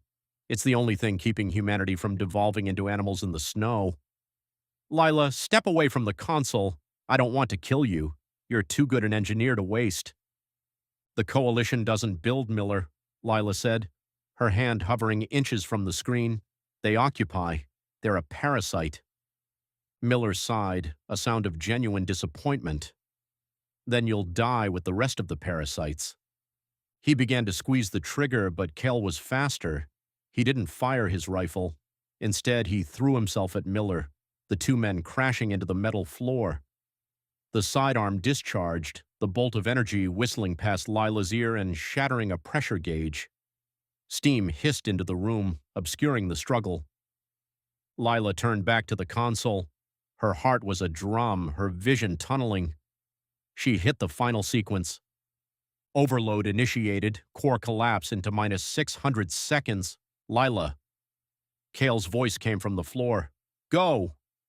She looked down and saw Cale pinned under Miller, but Cale had his combat knife buried in the traitor's shoulder. Miller was screaming, clawing at Cale's face. "I'm not leaving you!" Lila cried, reaching for a heavy wrench on the console. "Go!" Cale roared, his eyes locking onto hers. "If you don't get to the tunnels, Anya and the others won't have a guide. You're the only one who knows the way through the dead zone." The station began to groan, a deep tectonic sound that vibrated through the floorboards. The pipes were beginning to glow a dull, dangerous orange. Lila looked at Cale, her friend, the man who had taught her how to survive when she had nothing left. She saw the grim finality in his expression. He wasn't just staying to finish Miller, he was staying to ensure the Coalition didn't stop the countdown. "Go, Lila," he whispered, his voice lost in the rising hiss of steam. "Fight for the home we didn't get to have." Lila turned and ran. She scrambled back through the maintenance shafts, her lungs burning, her vision blurred by tears. She burst out of the hatch and into the freezing night. The wind was even stronger now, but she didn't feel the cold. She ran toward the volcanic vents, her boots barely touching the snow. Behind her, the mountain gave a final, earth-shattering roar. A pillar of white-hot steam and molten rock erupted from the hollows, tearing through the station and the Coalition camp like it was made of paper. The shockwave knocked Lila off her feet, sending her tumbling into a snowbank. She looked back and saw a wall of fire and ice rising into the sky, blotting out the northern lights. The valley was gone. The 7th Division was gone. Lila lay in the snow for a long time, her chest heaving. The silence that followed was absolute, broken only by the distant crackle of settling ice. She reached into her pocket and felt the jagged edge of the starstone Anya had given her. She stood up, her body aching, her heart hollow. She turned her back on the inferno and began to walk toward the dark mouth of the tunnels where her people were waiting. Above her, the aurora borealis began to fade, the green light replaced by the cold, gray dawn of a new and uncertain world. The resistance had begun, but the cost had been written in the stars and the snow. Lila Andersson walked into the dark, a leader forged in frost and fire, ready to find a way home. Chapter 10. Darkness descends. The ice did not just sit upon the world, it claimed it. It was a living thing, a crystalline predator that crept into the seams of their clothes and the marrow of their bones. Lila Andersson sat by the small sputtering heater she had fashioned from a scavenged fuel cell in the hull of a crashed drone, her fingers numb despite the proximity of the blue flame. She watched the way the light flickered against the jagged stone walls of their sanctuary, a shallow cave system tucked into the side of a nameless ridge. Outside, the wind howled with a frequency that sounded like a human scream, a relentless reminder that the Arctic didn't care about their rebellion or their survival. The silence inside the cave was heavy, broken only by the rhythmic clicking of the heater and the labored breathing of the people huddled around it. They were a ghost crew, a collection of shadows held together by the thin thread of her leadership. Lila looked at her hands, the grease and soot etched into the lines of her palms. She was an engineer by trade, a woman who understood how things fit together, how systems functioned under pressure. But here, in the heart of the polar night, the systems were failing. The human body wasn't designed for this. Hope wasn't designed for this. A sharp, thin cry pierced the air, cutting through the low hum of the wind. Lila turned her head toward the back of the cave, where the air was marginally warmer. Anya was cradling her newborn, a tiny, fragile bundle of wool in desperation. The baby had been born 3 weeks ago, a miracle that felt more like a death sentence in this climate. Anya's face was hollow, her eyes dark pits of exhaustion. She rocked the child with a frantic swaying motion, her own body shivering so violently that it was a wonder she could hold him at all. Isaac, the doctor whose medical kit had dwindled to a few rolls of gauze and a rapidly emptying bottle of antiseptic, moved toward them. His movements were stiff, his joints protesting the cold. He knelt beside Anya, placing a hand on the baby's forehead. Lila watched his expression, looking for the minute shifts in his brow that would tell her the truth. Isaac was a man who lived in the facts of biology, and the facts were currently stacked against them. "Is he still feverish?" Lila asked, her voice raspy from disuse. Isaac didn't look up. "His temperature is stable for now, but he's not gaining weight, Lila. Anya needs more calories if she's going to keep nursing him. We're all running on fumes, but she's running on nothing." Lila felt a familiar tightening in her chest. She was the one who managed the rations. She was the one who decided who ate and who went hungry. "We'll adjust the distribution tonight," she said, though she knew the words were hollow. There was nothing left to distribute but dried protein strips and a handful of vitamin supplements they had raided from a coalition outpost 2 months ago. At the mouth of the cave, a heavy furs-lined flap pushed inward, bringing with it a swirl of snow and a gust of air so cold it felt like a physical blow. Cale stepped inside, his tall frame silhouetted against the ethereal green glow of the auroras dancing in the sky outside. He shook the snow from his shoulders, his movements deliberate and slow. He was a man of the wilderness, a survivor who had lived in the fringes long before the coalition had turned the world into a fortress, but even he looked battered by the elements. "The scouts are moving north," Cale said, his voice a low rumble. He pulled off his goggles, revealing eyes that were bloodshot and weary. "They've deployed thermal drones. I saw the pulses from the ridge. They're grid-searching the valley. They know we're in the area, Lila. It's only a matter of time before they find the heat signature from this cave. Lila stood up, her knees popping. How far? 2 miles, maybe 3. The storm is slowing them down, but those drones are designed for this. If the wind dies down, even for an hour, they'll pick us up. We're a bright orange thumbprint on their sensors. The group stirred. The word coalition always acted like an electric shock, jolting them out of their lethargy.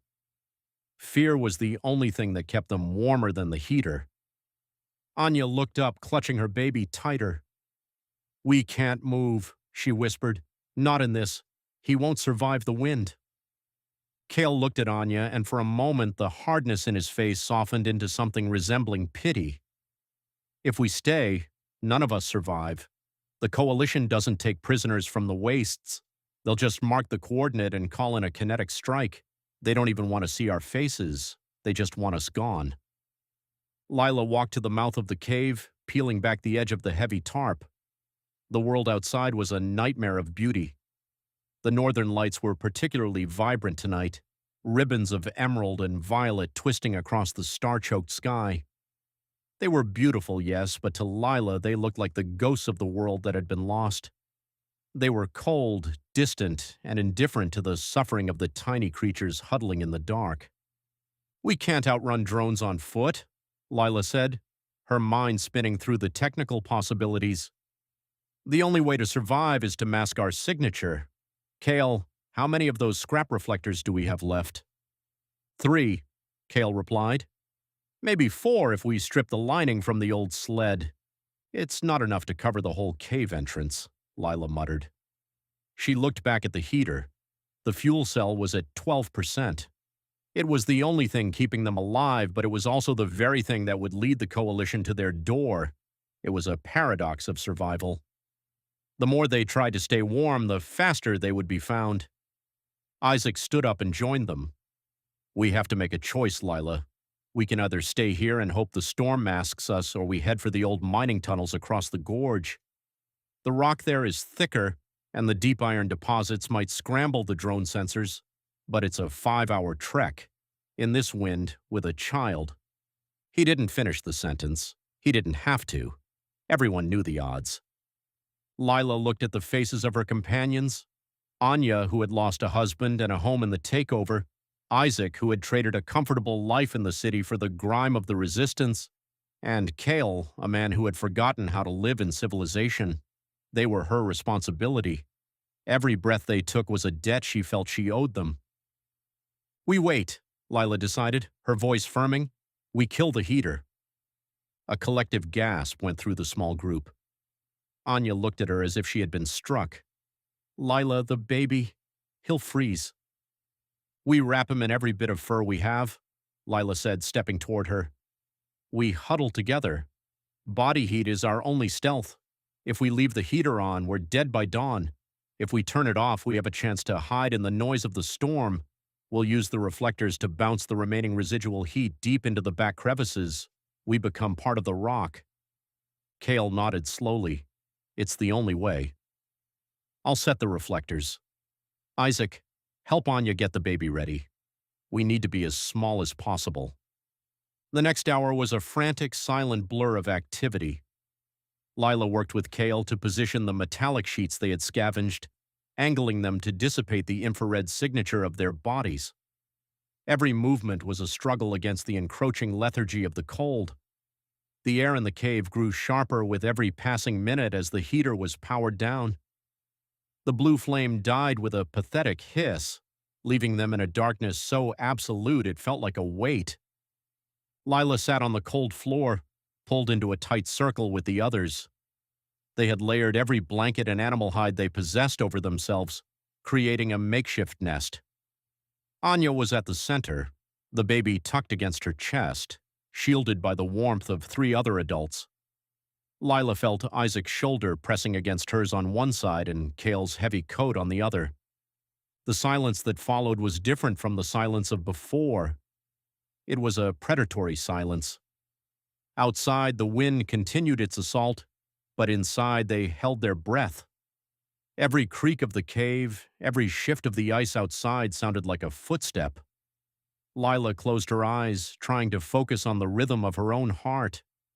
She thought of the city they had fled, the towering spires of the Northern Coalition, the neon lights that never went out. It felt like a dream, a distant hallucination of a world where warmth was a given and light was a commodity rather than a threat. How long can we stay like this? Anya's voice was a mere thread of sound, barely audible above the wind. Until the drones pass, Lila whispered back, or until the sun comes up. The sun isn't coming up for another month, Lila, Isaac reminded her softly. Lila didn't respond. She knew that. The polar night was a season of shadows. They were living in a world without a clock, where time was measured only by the depletion of their supplies and the fading of their strength. As the hours crawled by, the cold began to penetrate their layers. It started in the toes, a dull ache that turned into a sharp stinging, then eventually faded into a terrifying numbness. Lila felt herself slipping into a daze. Her mind began to wander, drifting back to her days as an engineer for the Coalition's infrastructure department. She had designed systems to keep the elite warm, to ensure that the glass domes of the inner cities never frosted over. She had been good at it. She had understood the mechanics of heat transfer, the way energy could be harnessed and directed. Now she was using those same principles just to keep a single infant's heart beating. It was a cruel irony. The rebellion wasn't fought with guns and bombs, not yet. It was fought in the inches of warmth they could steal from the vacuum of the Arctic. A muffled sound echoed from the cave entrance. It wasn't the wind. It was a rhythmic, mechanical thrum. Lila's eyes snapped open. She felt Cale tense beside her. His hand moved slowly toward the combat knife at his belt, a useless gesture against a drone, but a reflex nonetheless. The thrum grew louder, a low-frequency vibration that seemed to rattle the very bones of the cave. The Seeker. It was hovering just outside the tarp, its sensors sweeping the ridge. Lila felt Anya's grip tighten on her arm. The baby began to stir, a soft whimper escaping his lips. Anya pressed her hand gently over the child's mouth, her own breath hitching in her throat. The tension in the cave was so thick it was suffocating.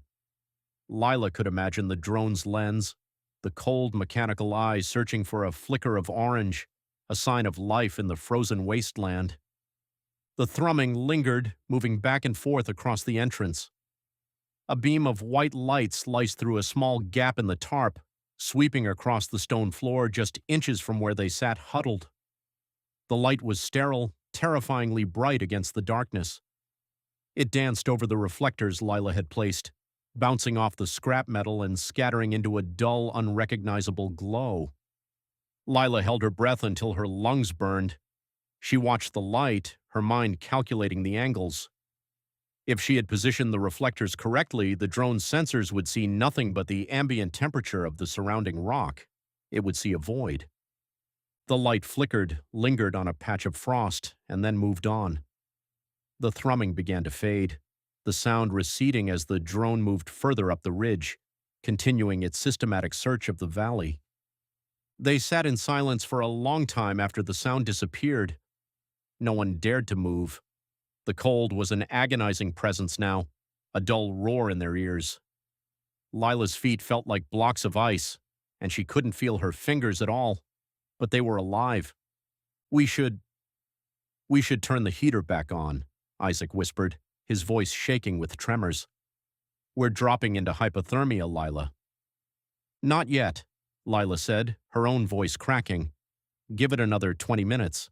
They might have a second unit trailing the first. We have to be sure." Anya began to cry, a silent, shaking sob that vibrated through the group. "He's so cold," she breathed. "He's not moving as much. Isaac, please." Isaac reached into the bundle, his movements fumbling.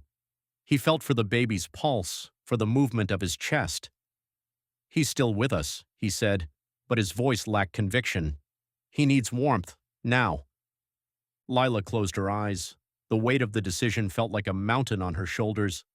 If she turned the heater on and the drones were still near, they were finished. If she kept it off, the baby might not last the hour. This was the reality of the resistance. It wasn't just about fighting the coalition. It was about surviving the choices they were forced to make. Do it, Lila said. Low power, just enough. Cale moved toward the heater, his hands shaking so much it took him 3 tries to engage the fuel cell.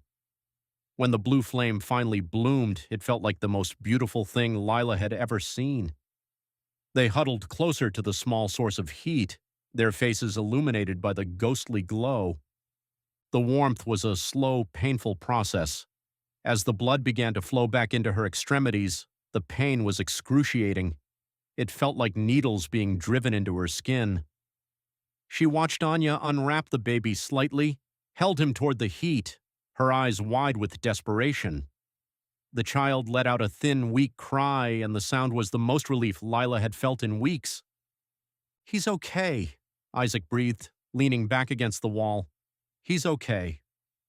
Cale sat by the entrance, his eyes fixed on the tarp. "They won't stop at one sweep," he said. "They'll be back. And the storm is breaking. Look." He pulled back the tarp just an inch. The wind had died down to a moan and the snow had stopped falling. The sky was clear and the auroras were even brighter now, casting a surreal, shimmering light over the white landscape. It was a beautiful, deadly clarity. Without the snow to mask them, they were even more vulnerable. "We can't stay here," Lila said, her voice regaining its strength. "Kyle is right. The mining tunnels are our only hope.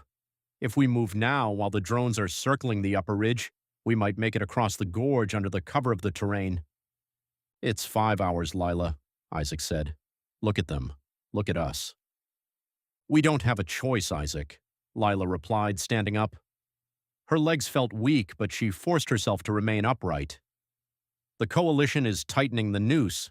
If we stay in this cave, we're waiting for a grave. In the tunnels, we can disappear. There's a rebel cell that was rumored to use those shafts. If they're still there, if there's even a shadow of them left, we need to find them." She looked at Anya. "Can you do this?" Anya looked down at her son, then back at Lila. Her face was set in a mask of grim determination. "I'll do whatever I have to for him. If we stay here, he dies. If we walk, he has a chance. I'm walking." Cale stood up, checking his rifle. It was an old kinetic model, prone to jamming in the cold, but it was all he had. "I'll scout the lead. We stay low, move in the shadows of the rock formations. If I signal, you drop and cover yourselves with the white shrouds. Don't move until I give the word." Lila began to pack their meager supplies, her mind already shifting into tactical mode. She checked the fuel cell, 8%. It wouldn't last the trip if they used it for heat, so they would have to rely on exertion to keep their blood moving. She looked at the cave one last time, the place that had been their home for the last 2 weeks. It was a hollow, cold rib in the earth, but it had kept them alive. As they stepped out into the Arctic night, the sheer scale of the wilderness hit them. The mountains rose up like jagged teeth against the glowing sky. The silence was absolute, broken only by the crunch of their boots on the frozen crust of the snow. The northern lights shifted above them, a constant mocking reminder of the world's indifference. Lila took the lead behind Cale, her eyes scanning the horizon. She felt the weight of the darkness, not just the physical absence of the sun, but the psychological weight of their situation. They were a handful of survivors against a global superpower, fighting a war that the rest of the world had already forgotten. But as she looked back at Anya, struggling through the snow with her child tucked against her heart, and Isaac, laboring with the medical pack, Lila felt a surge of something that wasn't quite hope, but was just as powerful. It was defiance. The coalition had taken their cities, their homes, and their peace. They had driven them into the darkest corners of the earth. But as long as they were still moving, as long as they were still breathing, the coalition hadn't won. The group moved into the shadows of the gorge, a small line of dark shapes against the vast, shimmering white. Above them, the auroras danced on, cold and brilliant, lighting the way into the unknown. The darkness had descended, but they were still walking through it. And in the heart of the polar night, that was the only victory that mattered. Chapter 11. the heart of resistance. The wind outside the Borealis vault did not howl. It shrieked, a high-pitched metallic sound that grated against the reinforced steel of the bunker's entrance. Inside, the air was heavy with the scent of unwashed bodies, stale oxygen, and the sharp metallic tang of gun oil. A single flickering industrial lantern hung from a rusted pipe in the center of the common room, casting long, distorted shadows against the jagged rock walls. This place had once been a seed silo, a desperate insurance policy from a pre-coalition era, but now it served as the skeletal heart of a resistance that had supposed to be dead for a decade. Lila Andersson sat at a low, scarred metal table, her fingers tracing the faded lines of a topographic map she had spent the last 3 hours agonizing over. Her hands, once soft and steady from years of calibrating precision instruments in the city's engineering sector, were now mapped with small scars and blackened by soot. She looked up as the sound of a sharp, dry cough echoed through the chamber. In the corner, huddled on a pile of moth-eaten wool blankets, Anya rocked her infant son. The baby, barely a month old, was a bundle of gray fabric, his face barely visible. He wasn't crying, which Lila found more unsettling than the noise. The child seemed to have learned the same lesson they all had. In the Arctic, noise attracted the wrong kind of attention, and energy was too precious to waste on tears. "He's still warm," Isaac said, stepping out of the shadows. The doctor's face was a map of exhaustion, the dark circles under his eyes looking like bruises. He wiped his spectacles on his hem, though it did little to clear the grime. "His fever is holding, but the humidity in here is too low. If we don't get more fuel for the environmental scrubbers, his lungs are going to stay congested." "We don't have more fuel, Isaac," a gruff voice interrupted. Cale leaned against the doorway of the supply tunnel, his arms crossed over his chest. He looked like a piece of the landscape himself, weathered and hard, his beard matted with bits of dried moss and salt. I checked the canisters again. "We're down to the reserve. If we burn it now to keep the air moist, we won't have enough to run the heaters through the next blizzard. And that blizzard is coming tonight. I can feel it in my marrow." Anya looked up, her eyes wide and glassy with unshed tears. "We can't just let him suffer. He's just a baby, Cale. He didn't ask for any of this." Cale didn't look at her. He couldn't. Lila knew it wasn't cruelty that fueled his bluntness, but a desperate, pragmatic sort of mercy. He had seen too many people die to offer false hope. "None of us asked for this," he muttered, turning back to the darkness of the tunnel. Lila stood up, the legs of her chair scraping loudly against the concrete floor. The sound acted like a gunshot, snapping everyone's attention to her. The tension in the room was a living thing, a taut wire ready to snap and lash out at anyone nearby. They were hungry, they were freezing, and they were beginning to look at one another as liabilities rather than allies. "Enough," Lila said. Her voice wasn't loud, but it carried the weight of her former authority, a remnant of the days when men had listened to her instructions on how to build the very towers the coalition now occupied. "We are not going to sit here and watch each other fade away." "And what's the alternative?" Kyle asked, stepping back into the light. "We go out there. The coalition has patrols every 50 kilometers. They have thermal drones that can spot a rabbit's heartbeat from 3 miles up. We move, we die, we stay, we maybe die a little slower. Those are the options, Lila." Lila looked down at the map, then back at her friends. Across the table sat Thorn, the leader of the rebel remnant they had stumbled upon 2 weeks prior. He was a man of few words, his body a collection of old injuries and repurposed tech. He had been watching the exchange with a cold, detached interest, like a predator deciding whether to intervene in a squabble among scavengers. "Thorn," Lila said, her voice hardening, "you told me the Coalition's Sector 4 supply line runs through the Black Ice Ridge." Thorn nodded slowly. "Twice a week, an armored crawler, food, medical supplies, and more importantly, liquid hydrogen cells. It's what powers their outpost at the Great Maw." "And how many guards?" Lila asked. 6 in the crawler, 2 scouts on skiffs, but they don't expect trouble this far north. They think the cold is their primary defense. Lila leaned over the map, pointing to a narrow canyon 3 miles east of their current position. The ridge creates a natural bottleneck here. If we can disable the lead skiff, the crawler will have to stop. Its sensors are directional, they don't look up. They rely on the skiffs to provide a 360-degree perimeter. Cal walked over, his eyes narrowing as he studied the map. You're talking about an ambush. With what?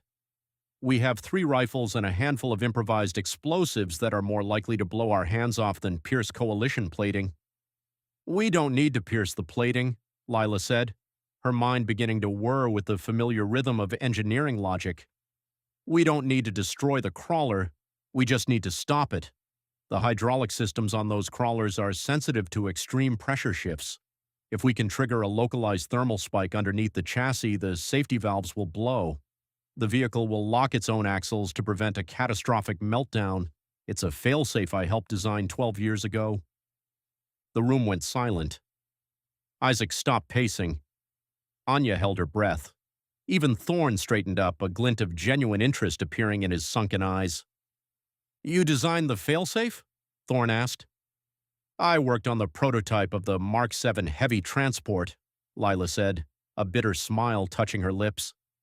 The Coalition prides itself on its unbreakable machinery, but every machine has a soul, and every soul has a secret. I know how to make that crawler think it's about to explode. It's suicide, Cale whispered, though the conviction in his voice was wavering. We'd have to get within 50 yards to plant a thermal charge. The skiffs would pick us up long before we got close. Not if we use the lights, Lila countered. She pointed toward the ceiling, toward the world above. The aurora borealis is peaking tonight. The solar activity is at its highest point in the decade. The electromagnetic interference will be off the charts. Their long-range sensors will be blind. They'll be relying on visual and shortwave infrared. And we'll be ghosts in the snow, Isaac added, catching her drift. If we use the emergency foil from the medical kits to wrap our torsos, we can mask our heat signatures long enough to get into position. Lila looked at Anya. If we do this, we get the medicine your son needs. We get enough fuel to keep this place warm for a year. We get a chance to stop being prey. Anya looked down at the bundle in her arms. She reached out and touched the baby's cheek. He's cold, Lila. His skin feels like ice. Do it, please. Lila turned her gaze to Cale. He was the hardest to convince. He lived by the rules of the wild, and the first rule was never to take a fight you didn't have to. But he looked at Anya, then at Isaac, and finally at Lila. He saw the fire in her eyes, a spark that hadn't been there since they had fled the burning remains of their city. I'll prep the rifles, Cale said, his voice low. But if this goes sideways, I'm the one who covers the retreat. You don't argue with me on that. Lila nodded. Deal. The next few hours were a blur of focused, frantic activity. The lethargy that had plagued the group for days vanished, replaced by the sharp, cold edge of purpose. Lila took charge, her engineering background allowing her to direct the construction of the thermal charges. They used salvaged heating elements from the bunker's defunct kitchen, wiring them to a series of overloaded battery packs. It was crude, held together by duct tape and desperation, but Lila knew it would work. Isaac worked on the thermal shrouds, meticulously sewing the silver foil into the linings of their heavy parkas. He moved with a surgeon's precision, ensuring there were no gaps where body heat could leak out and alert the Coalition's infrared scanners. As they worked, the atmosphere in the bunker shifted. The despair that had been thick enough to choke them was replaced by a grim shared resolve. They weren't just civilians anymore. They weren't just refugees running from a nightmare. They were becoming something else. Thorne watched them from the shadows, his expression unreadable. He had seen many groups try to rise up against the Coalition. Most had died in the first week. But there was something different about this band of misfits. They had a doctor who could stitch a soul back together, a survivalist who knew the language of the ice, and a woman who knew the machines of the enemy better than the enemy did themselves. When the time came to leave, the air outside had dropped even further. The thermometer near the exit read 40 below. Lila adjusted her goggles, the world turning a grainy digital green through the lenses. Anya stood by the door, the baby tucked into a makeshift carrier against her chest. She wasn't going with them. She would stay to maintain the bunker's systems and keep the signal fire ready, but her presence was the anchor for all of them. "Bring them back," she said to Lila, her voice barely audible over the wind. "I will," Lila promised. They stepped out into the night. The Arctic was a world of black and neon. Above them, the sky was a riot of emerald, violet, and shimmering white. The northern lights danced with a frantic, pulsing energy, casting an eerie, shifting glow over the endless tundra. It was beautiful and terrifying, a reminder of how small they were in the face of a planet that no longer wanted them. Lila led the way, her feet sinking into the crusty snow. Behind her came Cale, his rifle slung over his shoulder, and then Isaac and Thorn. They moved in a single file, silhouettes against the shimmering sky. The foil under their coats crinkled with every movement, a sound that felt deafening in the stillness, though Lila knew the wind would swallow it.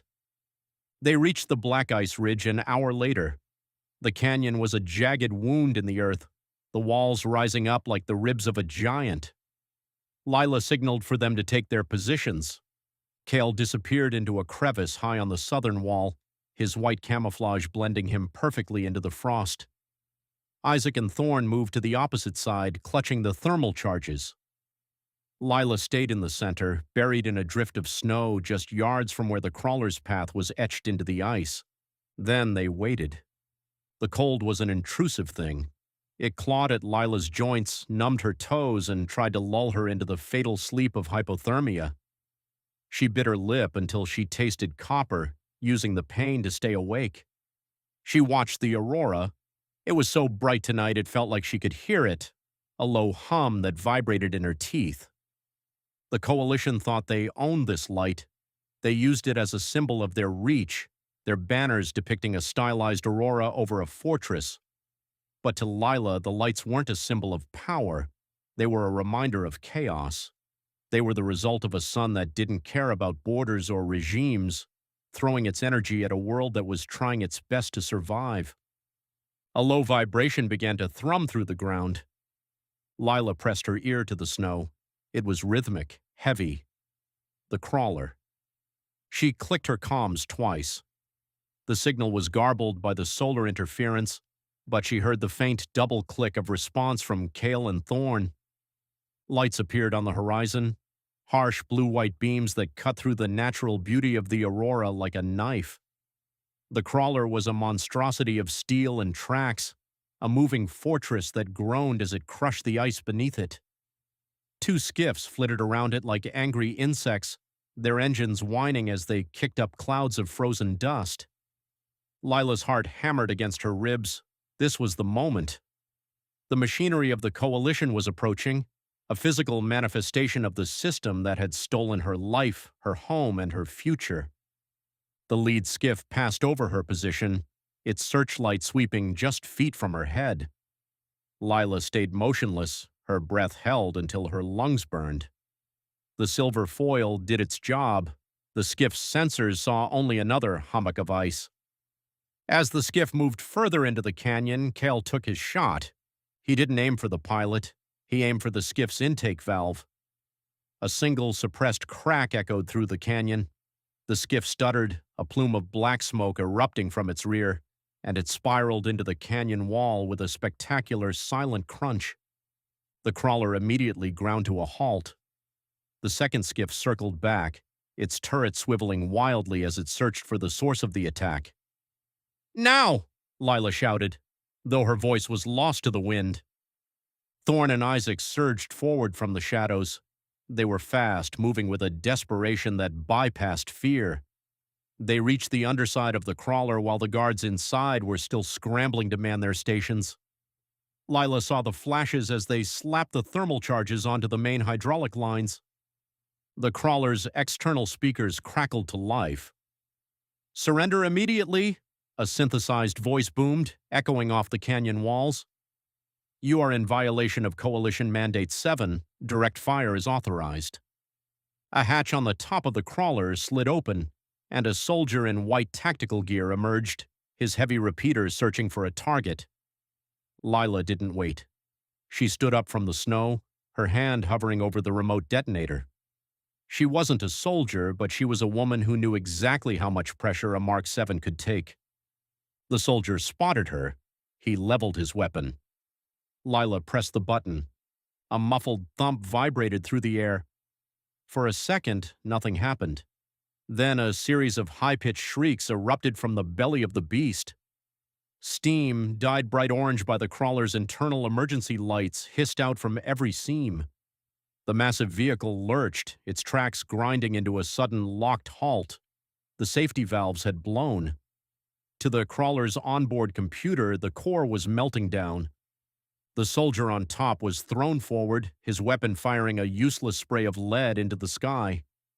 Cale's rifle barked again, and the soldier slumped over the edge of the hatch.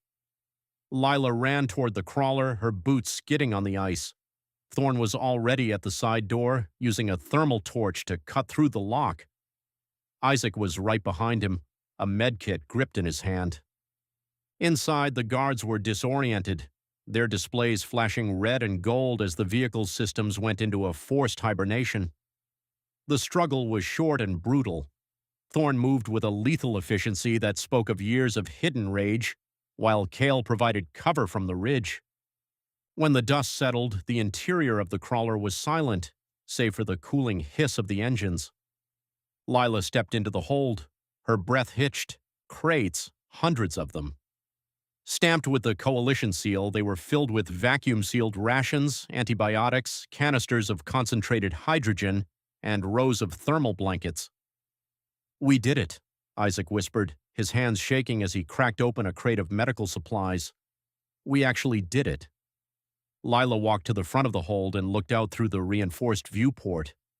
Outside, the northern lights were still dancing, their colors reflecting off the polished steel of the captured machine. They had food, they had warmth, they had medicine. But more than that, they had proof. The Coalition wasn't an unstoppable force of nature. It was a machine. And like any machine, it could be broken. Lila looked at her hands. They were still shaking, the adrenaline finally beginning to ebb, leaving behind a cold, hard clarity. They couldn't stay here long. The Coalition would send a recovery team the moment the crawler's heartbeat stopped reporting to Central Command. But they had what they needed to disappear again, this time with the teeth to bite back. "Load it up," she commanded, her voice ringing with a new, unshakable authority. "Take only what we can carry on the sleds. We move in 20 minutes. Thorne looked at her, a strange expression on his face. It might have been a smile or perhaps just a grimace of respect. "You've started something tonight, Anderson. They won't just come for the supplies. They'll come for you." Lila looked up at the emerald sky, at the taunting, beautiful lights that had watched over their desperation and their triumph. "Let them come," she said. "I'm tired of running." As they began to haul the crates out into the snow, the group worked with a synchronized rhythm. There was no more bickering, no more sideways glances of suspicion. In the heart of the frozen wasteland, amidst the wreckage of their enemy's pride, they had found something more valuable than fuel or food.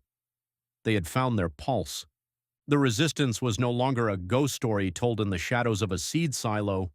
It was alive, breathing the thin, freezing air of the Arctic, and it was ready to fight for its home. Beneath the shimmering lights, Lila Andersson stood tall, a leader forged in the permafrost, watching as her family of misfits prepared to change the world. Chapter 12. Aurora's Edge. The air was a physical weight, cold enough to shatter bone. Lila Andersson pulled her face mask tighter, the recycled fabric smelling of stale sweat and the faint metallic tang of ozone. Above them, the sky was a bruised purple, torn open by ribbons of emerald and violet that danced with a frantic, pulsing energy. The northern lights were particularly active tonight, casting long, shifting shadows across the jagged ice of the Ridge of Sorrows. To anyone else, the lights were a marvel, To Lila, they were a tactical variable. The solar activity was wreaking havoc on the Coalition's long-range sensors, providing the only window of opportunity they would ever get. Beside her, Cale moved like a ghost. The survivalist was wrapped in layers of mottled white furs and salvaged synthetic weave, his breath a faint puff of crystalline mist. He didn't speak. He didn't have to. He simply pointed toward the valley floor where the Coalition's outpost, a brutalist scar of black steel and searchlights, sat guarding the narrow pass. That pass was the only way for the Coalition's heavy supply crawlers to reach the northern refineries. If they took it, they didn't just hurt the regime, they cut their throat. Lila checked her HUD, a cracked piece of tech Isaac had jury-rigged from a discarded visor. The battery was screaming at 5%, but it showed the heat signatures of her team. Anya was positioned on the western slope, her steady hands gripping a long-range disruptor rifle. She was a mother who had lost everything to the Coalition's draft, and the fire in her eyes had long since replaced the tears. Isaac was closer to the base's perimeter, his medical bag slung over one shoulder and a satchel of high-yield thermite charges over the other. The plan was articulate, as the group had agreed during their long, whispered debate in the cave.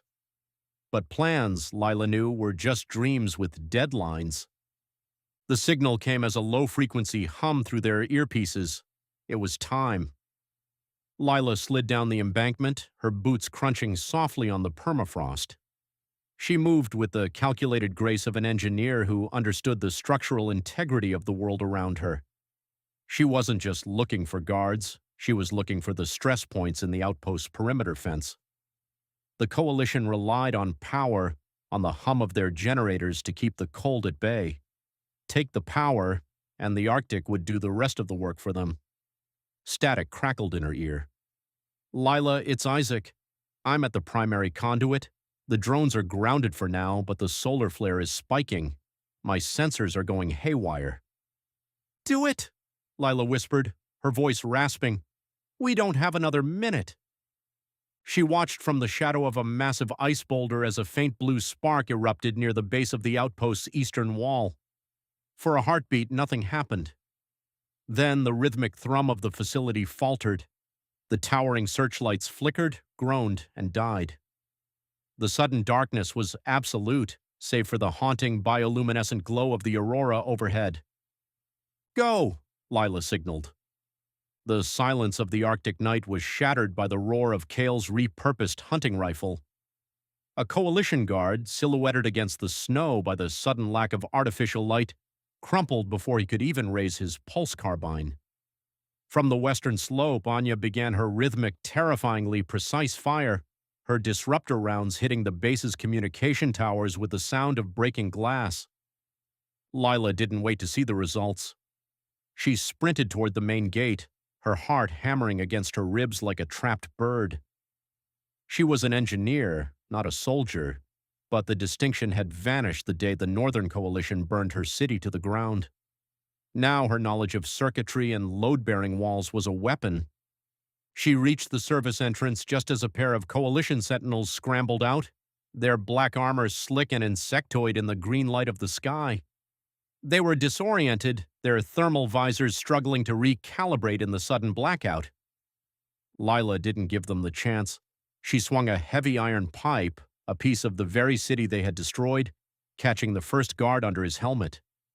As he fell, Cale appeared from the gloom, a blur of movement and steel.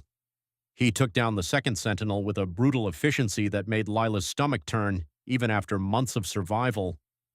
Move, Lila! Cale grunted, his voice a low growl. The backup generators will kick in any second. They surged into the heart of the outpost. The interior was a labyrinth of cold steel and flickering emergency red lights. The smell hit her then, the smell of the Coalition. It was the scent of bleached hallways, synthetic nutrients, and the cold, unfeeling smell of bureaucracy turned murderous. Lila navigated the corridors with a map burned into her memory. She needed the central command hub. If she could upload the rebel codes she'd spent weeks decrypting, they could turn the outpost's automated defenses against the reinforcements surely racing toward them from the nearest fortress. They burst into the command center to find a skeleton crew of technicians scrambling over consoles. There was a brief, violent struggle. Lila didn't look at the faces. She couldn't afford to. She focused on the primary terminal, her fingers flying over the keys even as the room vibrated with the sound of distant explosions. Isaac's voice came through the comms, breathless and strained. "Lila, they've got me pinned near the motor pool. There's a heavy unit coming out. I can't get the charges set on the crawlers. Anya, cover him!" Lila shouted, slamming her hand against the enter key as the progress bar hit 90%. "I'm trying, Lila." Anya's voice crackled, punctuated by the sharp crack of her rifle. "But there's a swarm of seekers in the air. The aurora is making them erratic, but they're still lethal." Lila looked at the screen. 95%. The floor shook as a heavy shell impacted the roof of the command center. Dust and flakes of black paint rained down. Cale stood at the door, his rifle smoking. "We're out of time, Lila. If we don't move now, we're buried here." "One more second," she pleaded. The terminal chimed. Upload complete. Suddenly, the base's internal speakers screeched with feedback. The red emergency lights turned a steady, defiant blue. Outside, the sound of automated turrets swiveled on their gimbals, their target parameters shifting from the rebels to the black-clad soldiers of the coalition. "Let's go!" Lila cried. They sprinted back through the corridors, the sound of the base turning on its masters echoing behind them. But as they emerged into the freezing night air, the victory felt hollow. The sky was no longer just green and purple, it was streaked with the orange fire of burning fuel. Lila saw Isaac first. He was slumped against the side of a massive supply crawler, his white parka stained a deep, terrifying crimson. Anya was kneeling over him, her rifle discarded, her hands pressed firmly against his side. "Isaac!" Lila screamed, sliding across the ice toward them. The doctor's face was pale, his breath coming in shallow, ragged gasps. "I got them, Lila," he whispered, a weak smile tugging at the corner of his mouth. "The crawlers, they won't be moving anywhere." Lila looked past him. The massive vehicles that carried the coalition's lifeblood were twisted hulks of flaming metal. Isaac had completed the mission, but the cost was written in the snow beneath him. Cale stood guard, his eyes scanning the horizon where the first hints of a cold, gray dawn were beginning to bleed into the sky. "We have to move," he said, his voice unusually soft. "Their reinforcements will be here in 20 minutes. Even with the turrets, we can't hold this." "We aren't leaving him," Anya said, her voice trembling but fierce. "I can walk," Isaac lied, coughing. "Just give me a minute." Lila looked at the man who had mended their wounds and kept their spirits up with his quiet brilliance. She looked at Anya, whose hope had become their shield, and Cale, whose cynicism had kept them alive. They weren't just a group of misfits anymore. They were the friction in the coalition's gears. They were the fire that wouldn't go out. Lila grabbed Isaac's other arm. "We carry him." "Cale, lead the way. We head for the shadow canyons. They won't follow us into the deep ice after a hit like this." The trek back into the wilderness was a blur of agony and freezing wind. The adrenaline that had carried them through the assault began to ebb, replaced by a soul-crushing fatigue. They moved as a single unit, a limping, bleeding organism that refused to die. Every time Lila felt her knees buckle, she looked up at the sky.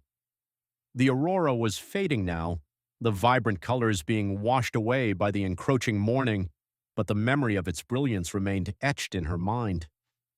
They reached the shelter of a deep ice cavern just as the sun began to peek over the edge of the world. It wasn't the warm, life-giving sun of the old world. It was a pale, distant disk that provided light without heat. They lowered Isaac onto a bed of thermal blankets.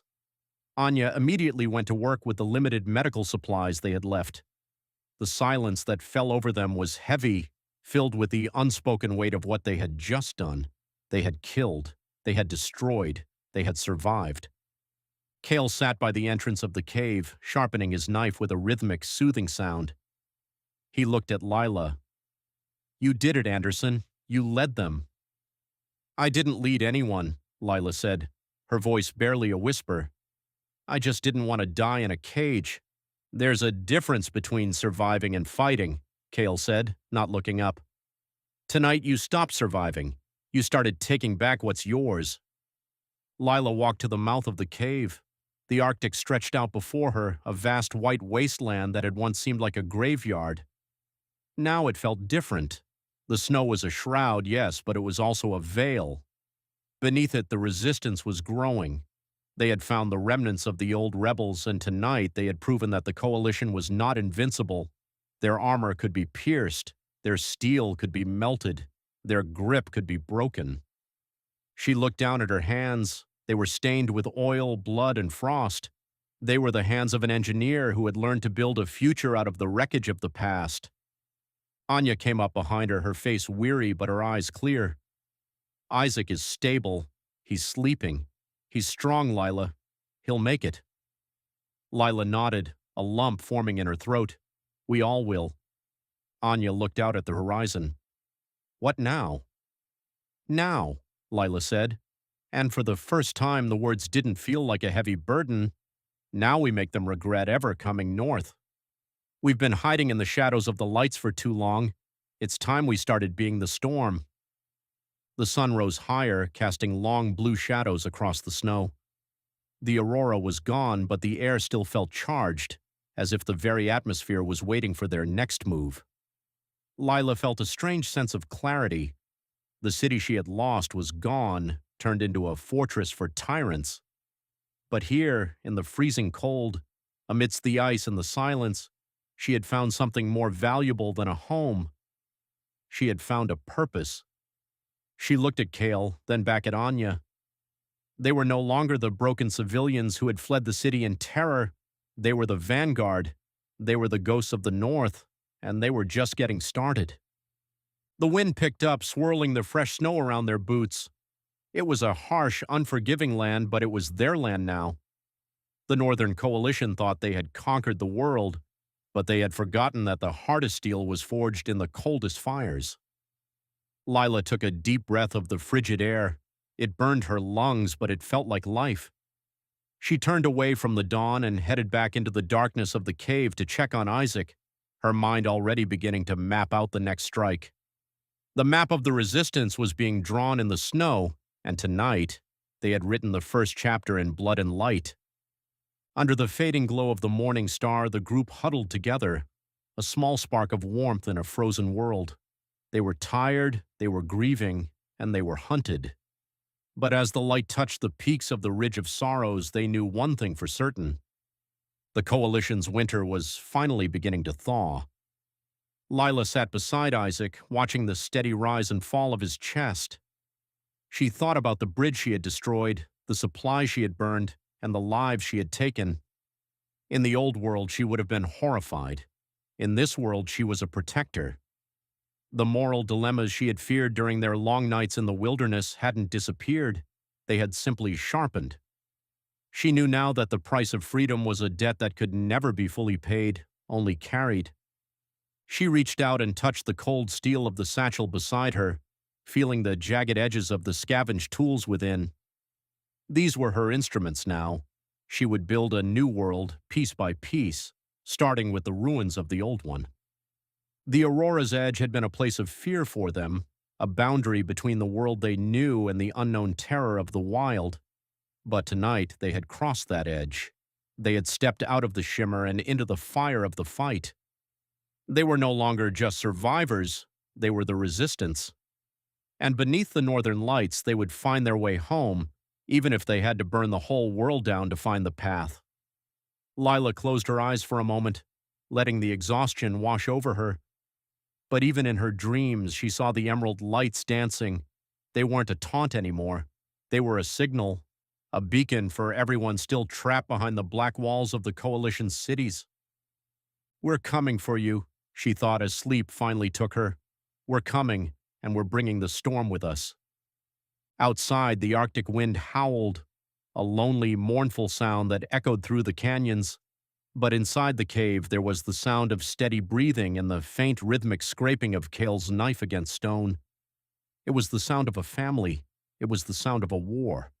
And as the first true day of their new life began, the survivors of the Northern Coalition's brutality found that they were no longer afraid of the dark. They were the ones the dark should fear. The morning light grew stronger, illuminating the jagged ice and the distant smoking ruins of the outpost. The Coalition would send more soldiers. They would send more drones. They would try to crush the spirit of the North under their iron boots. But they had failed to realize one simple truth. The North didn't break, it only hardened. And as Lila Andersson slept, she dreamt of a world where the northern lights were not a sign of solar storms or tactical interference, but a celebration of a sky that belonged to everyone once more. She dreamt of a home that was not a fortress, but a place where the only thing cold was the wind, and the only thing bright was the hope in a child's eyes. The struggle was far from over. In many ways, it was only beginning. But as the sun climbed higher into the pale blue sky, the shadows of the survivors grew long and resolute against the white expanse. They were the edge of the aurora, the thin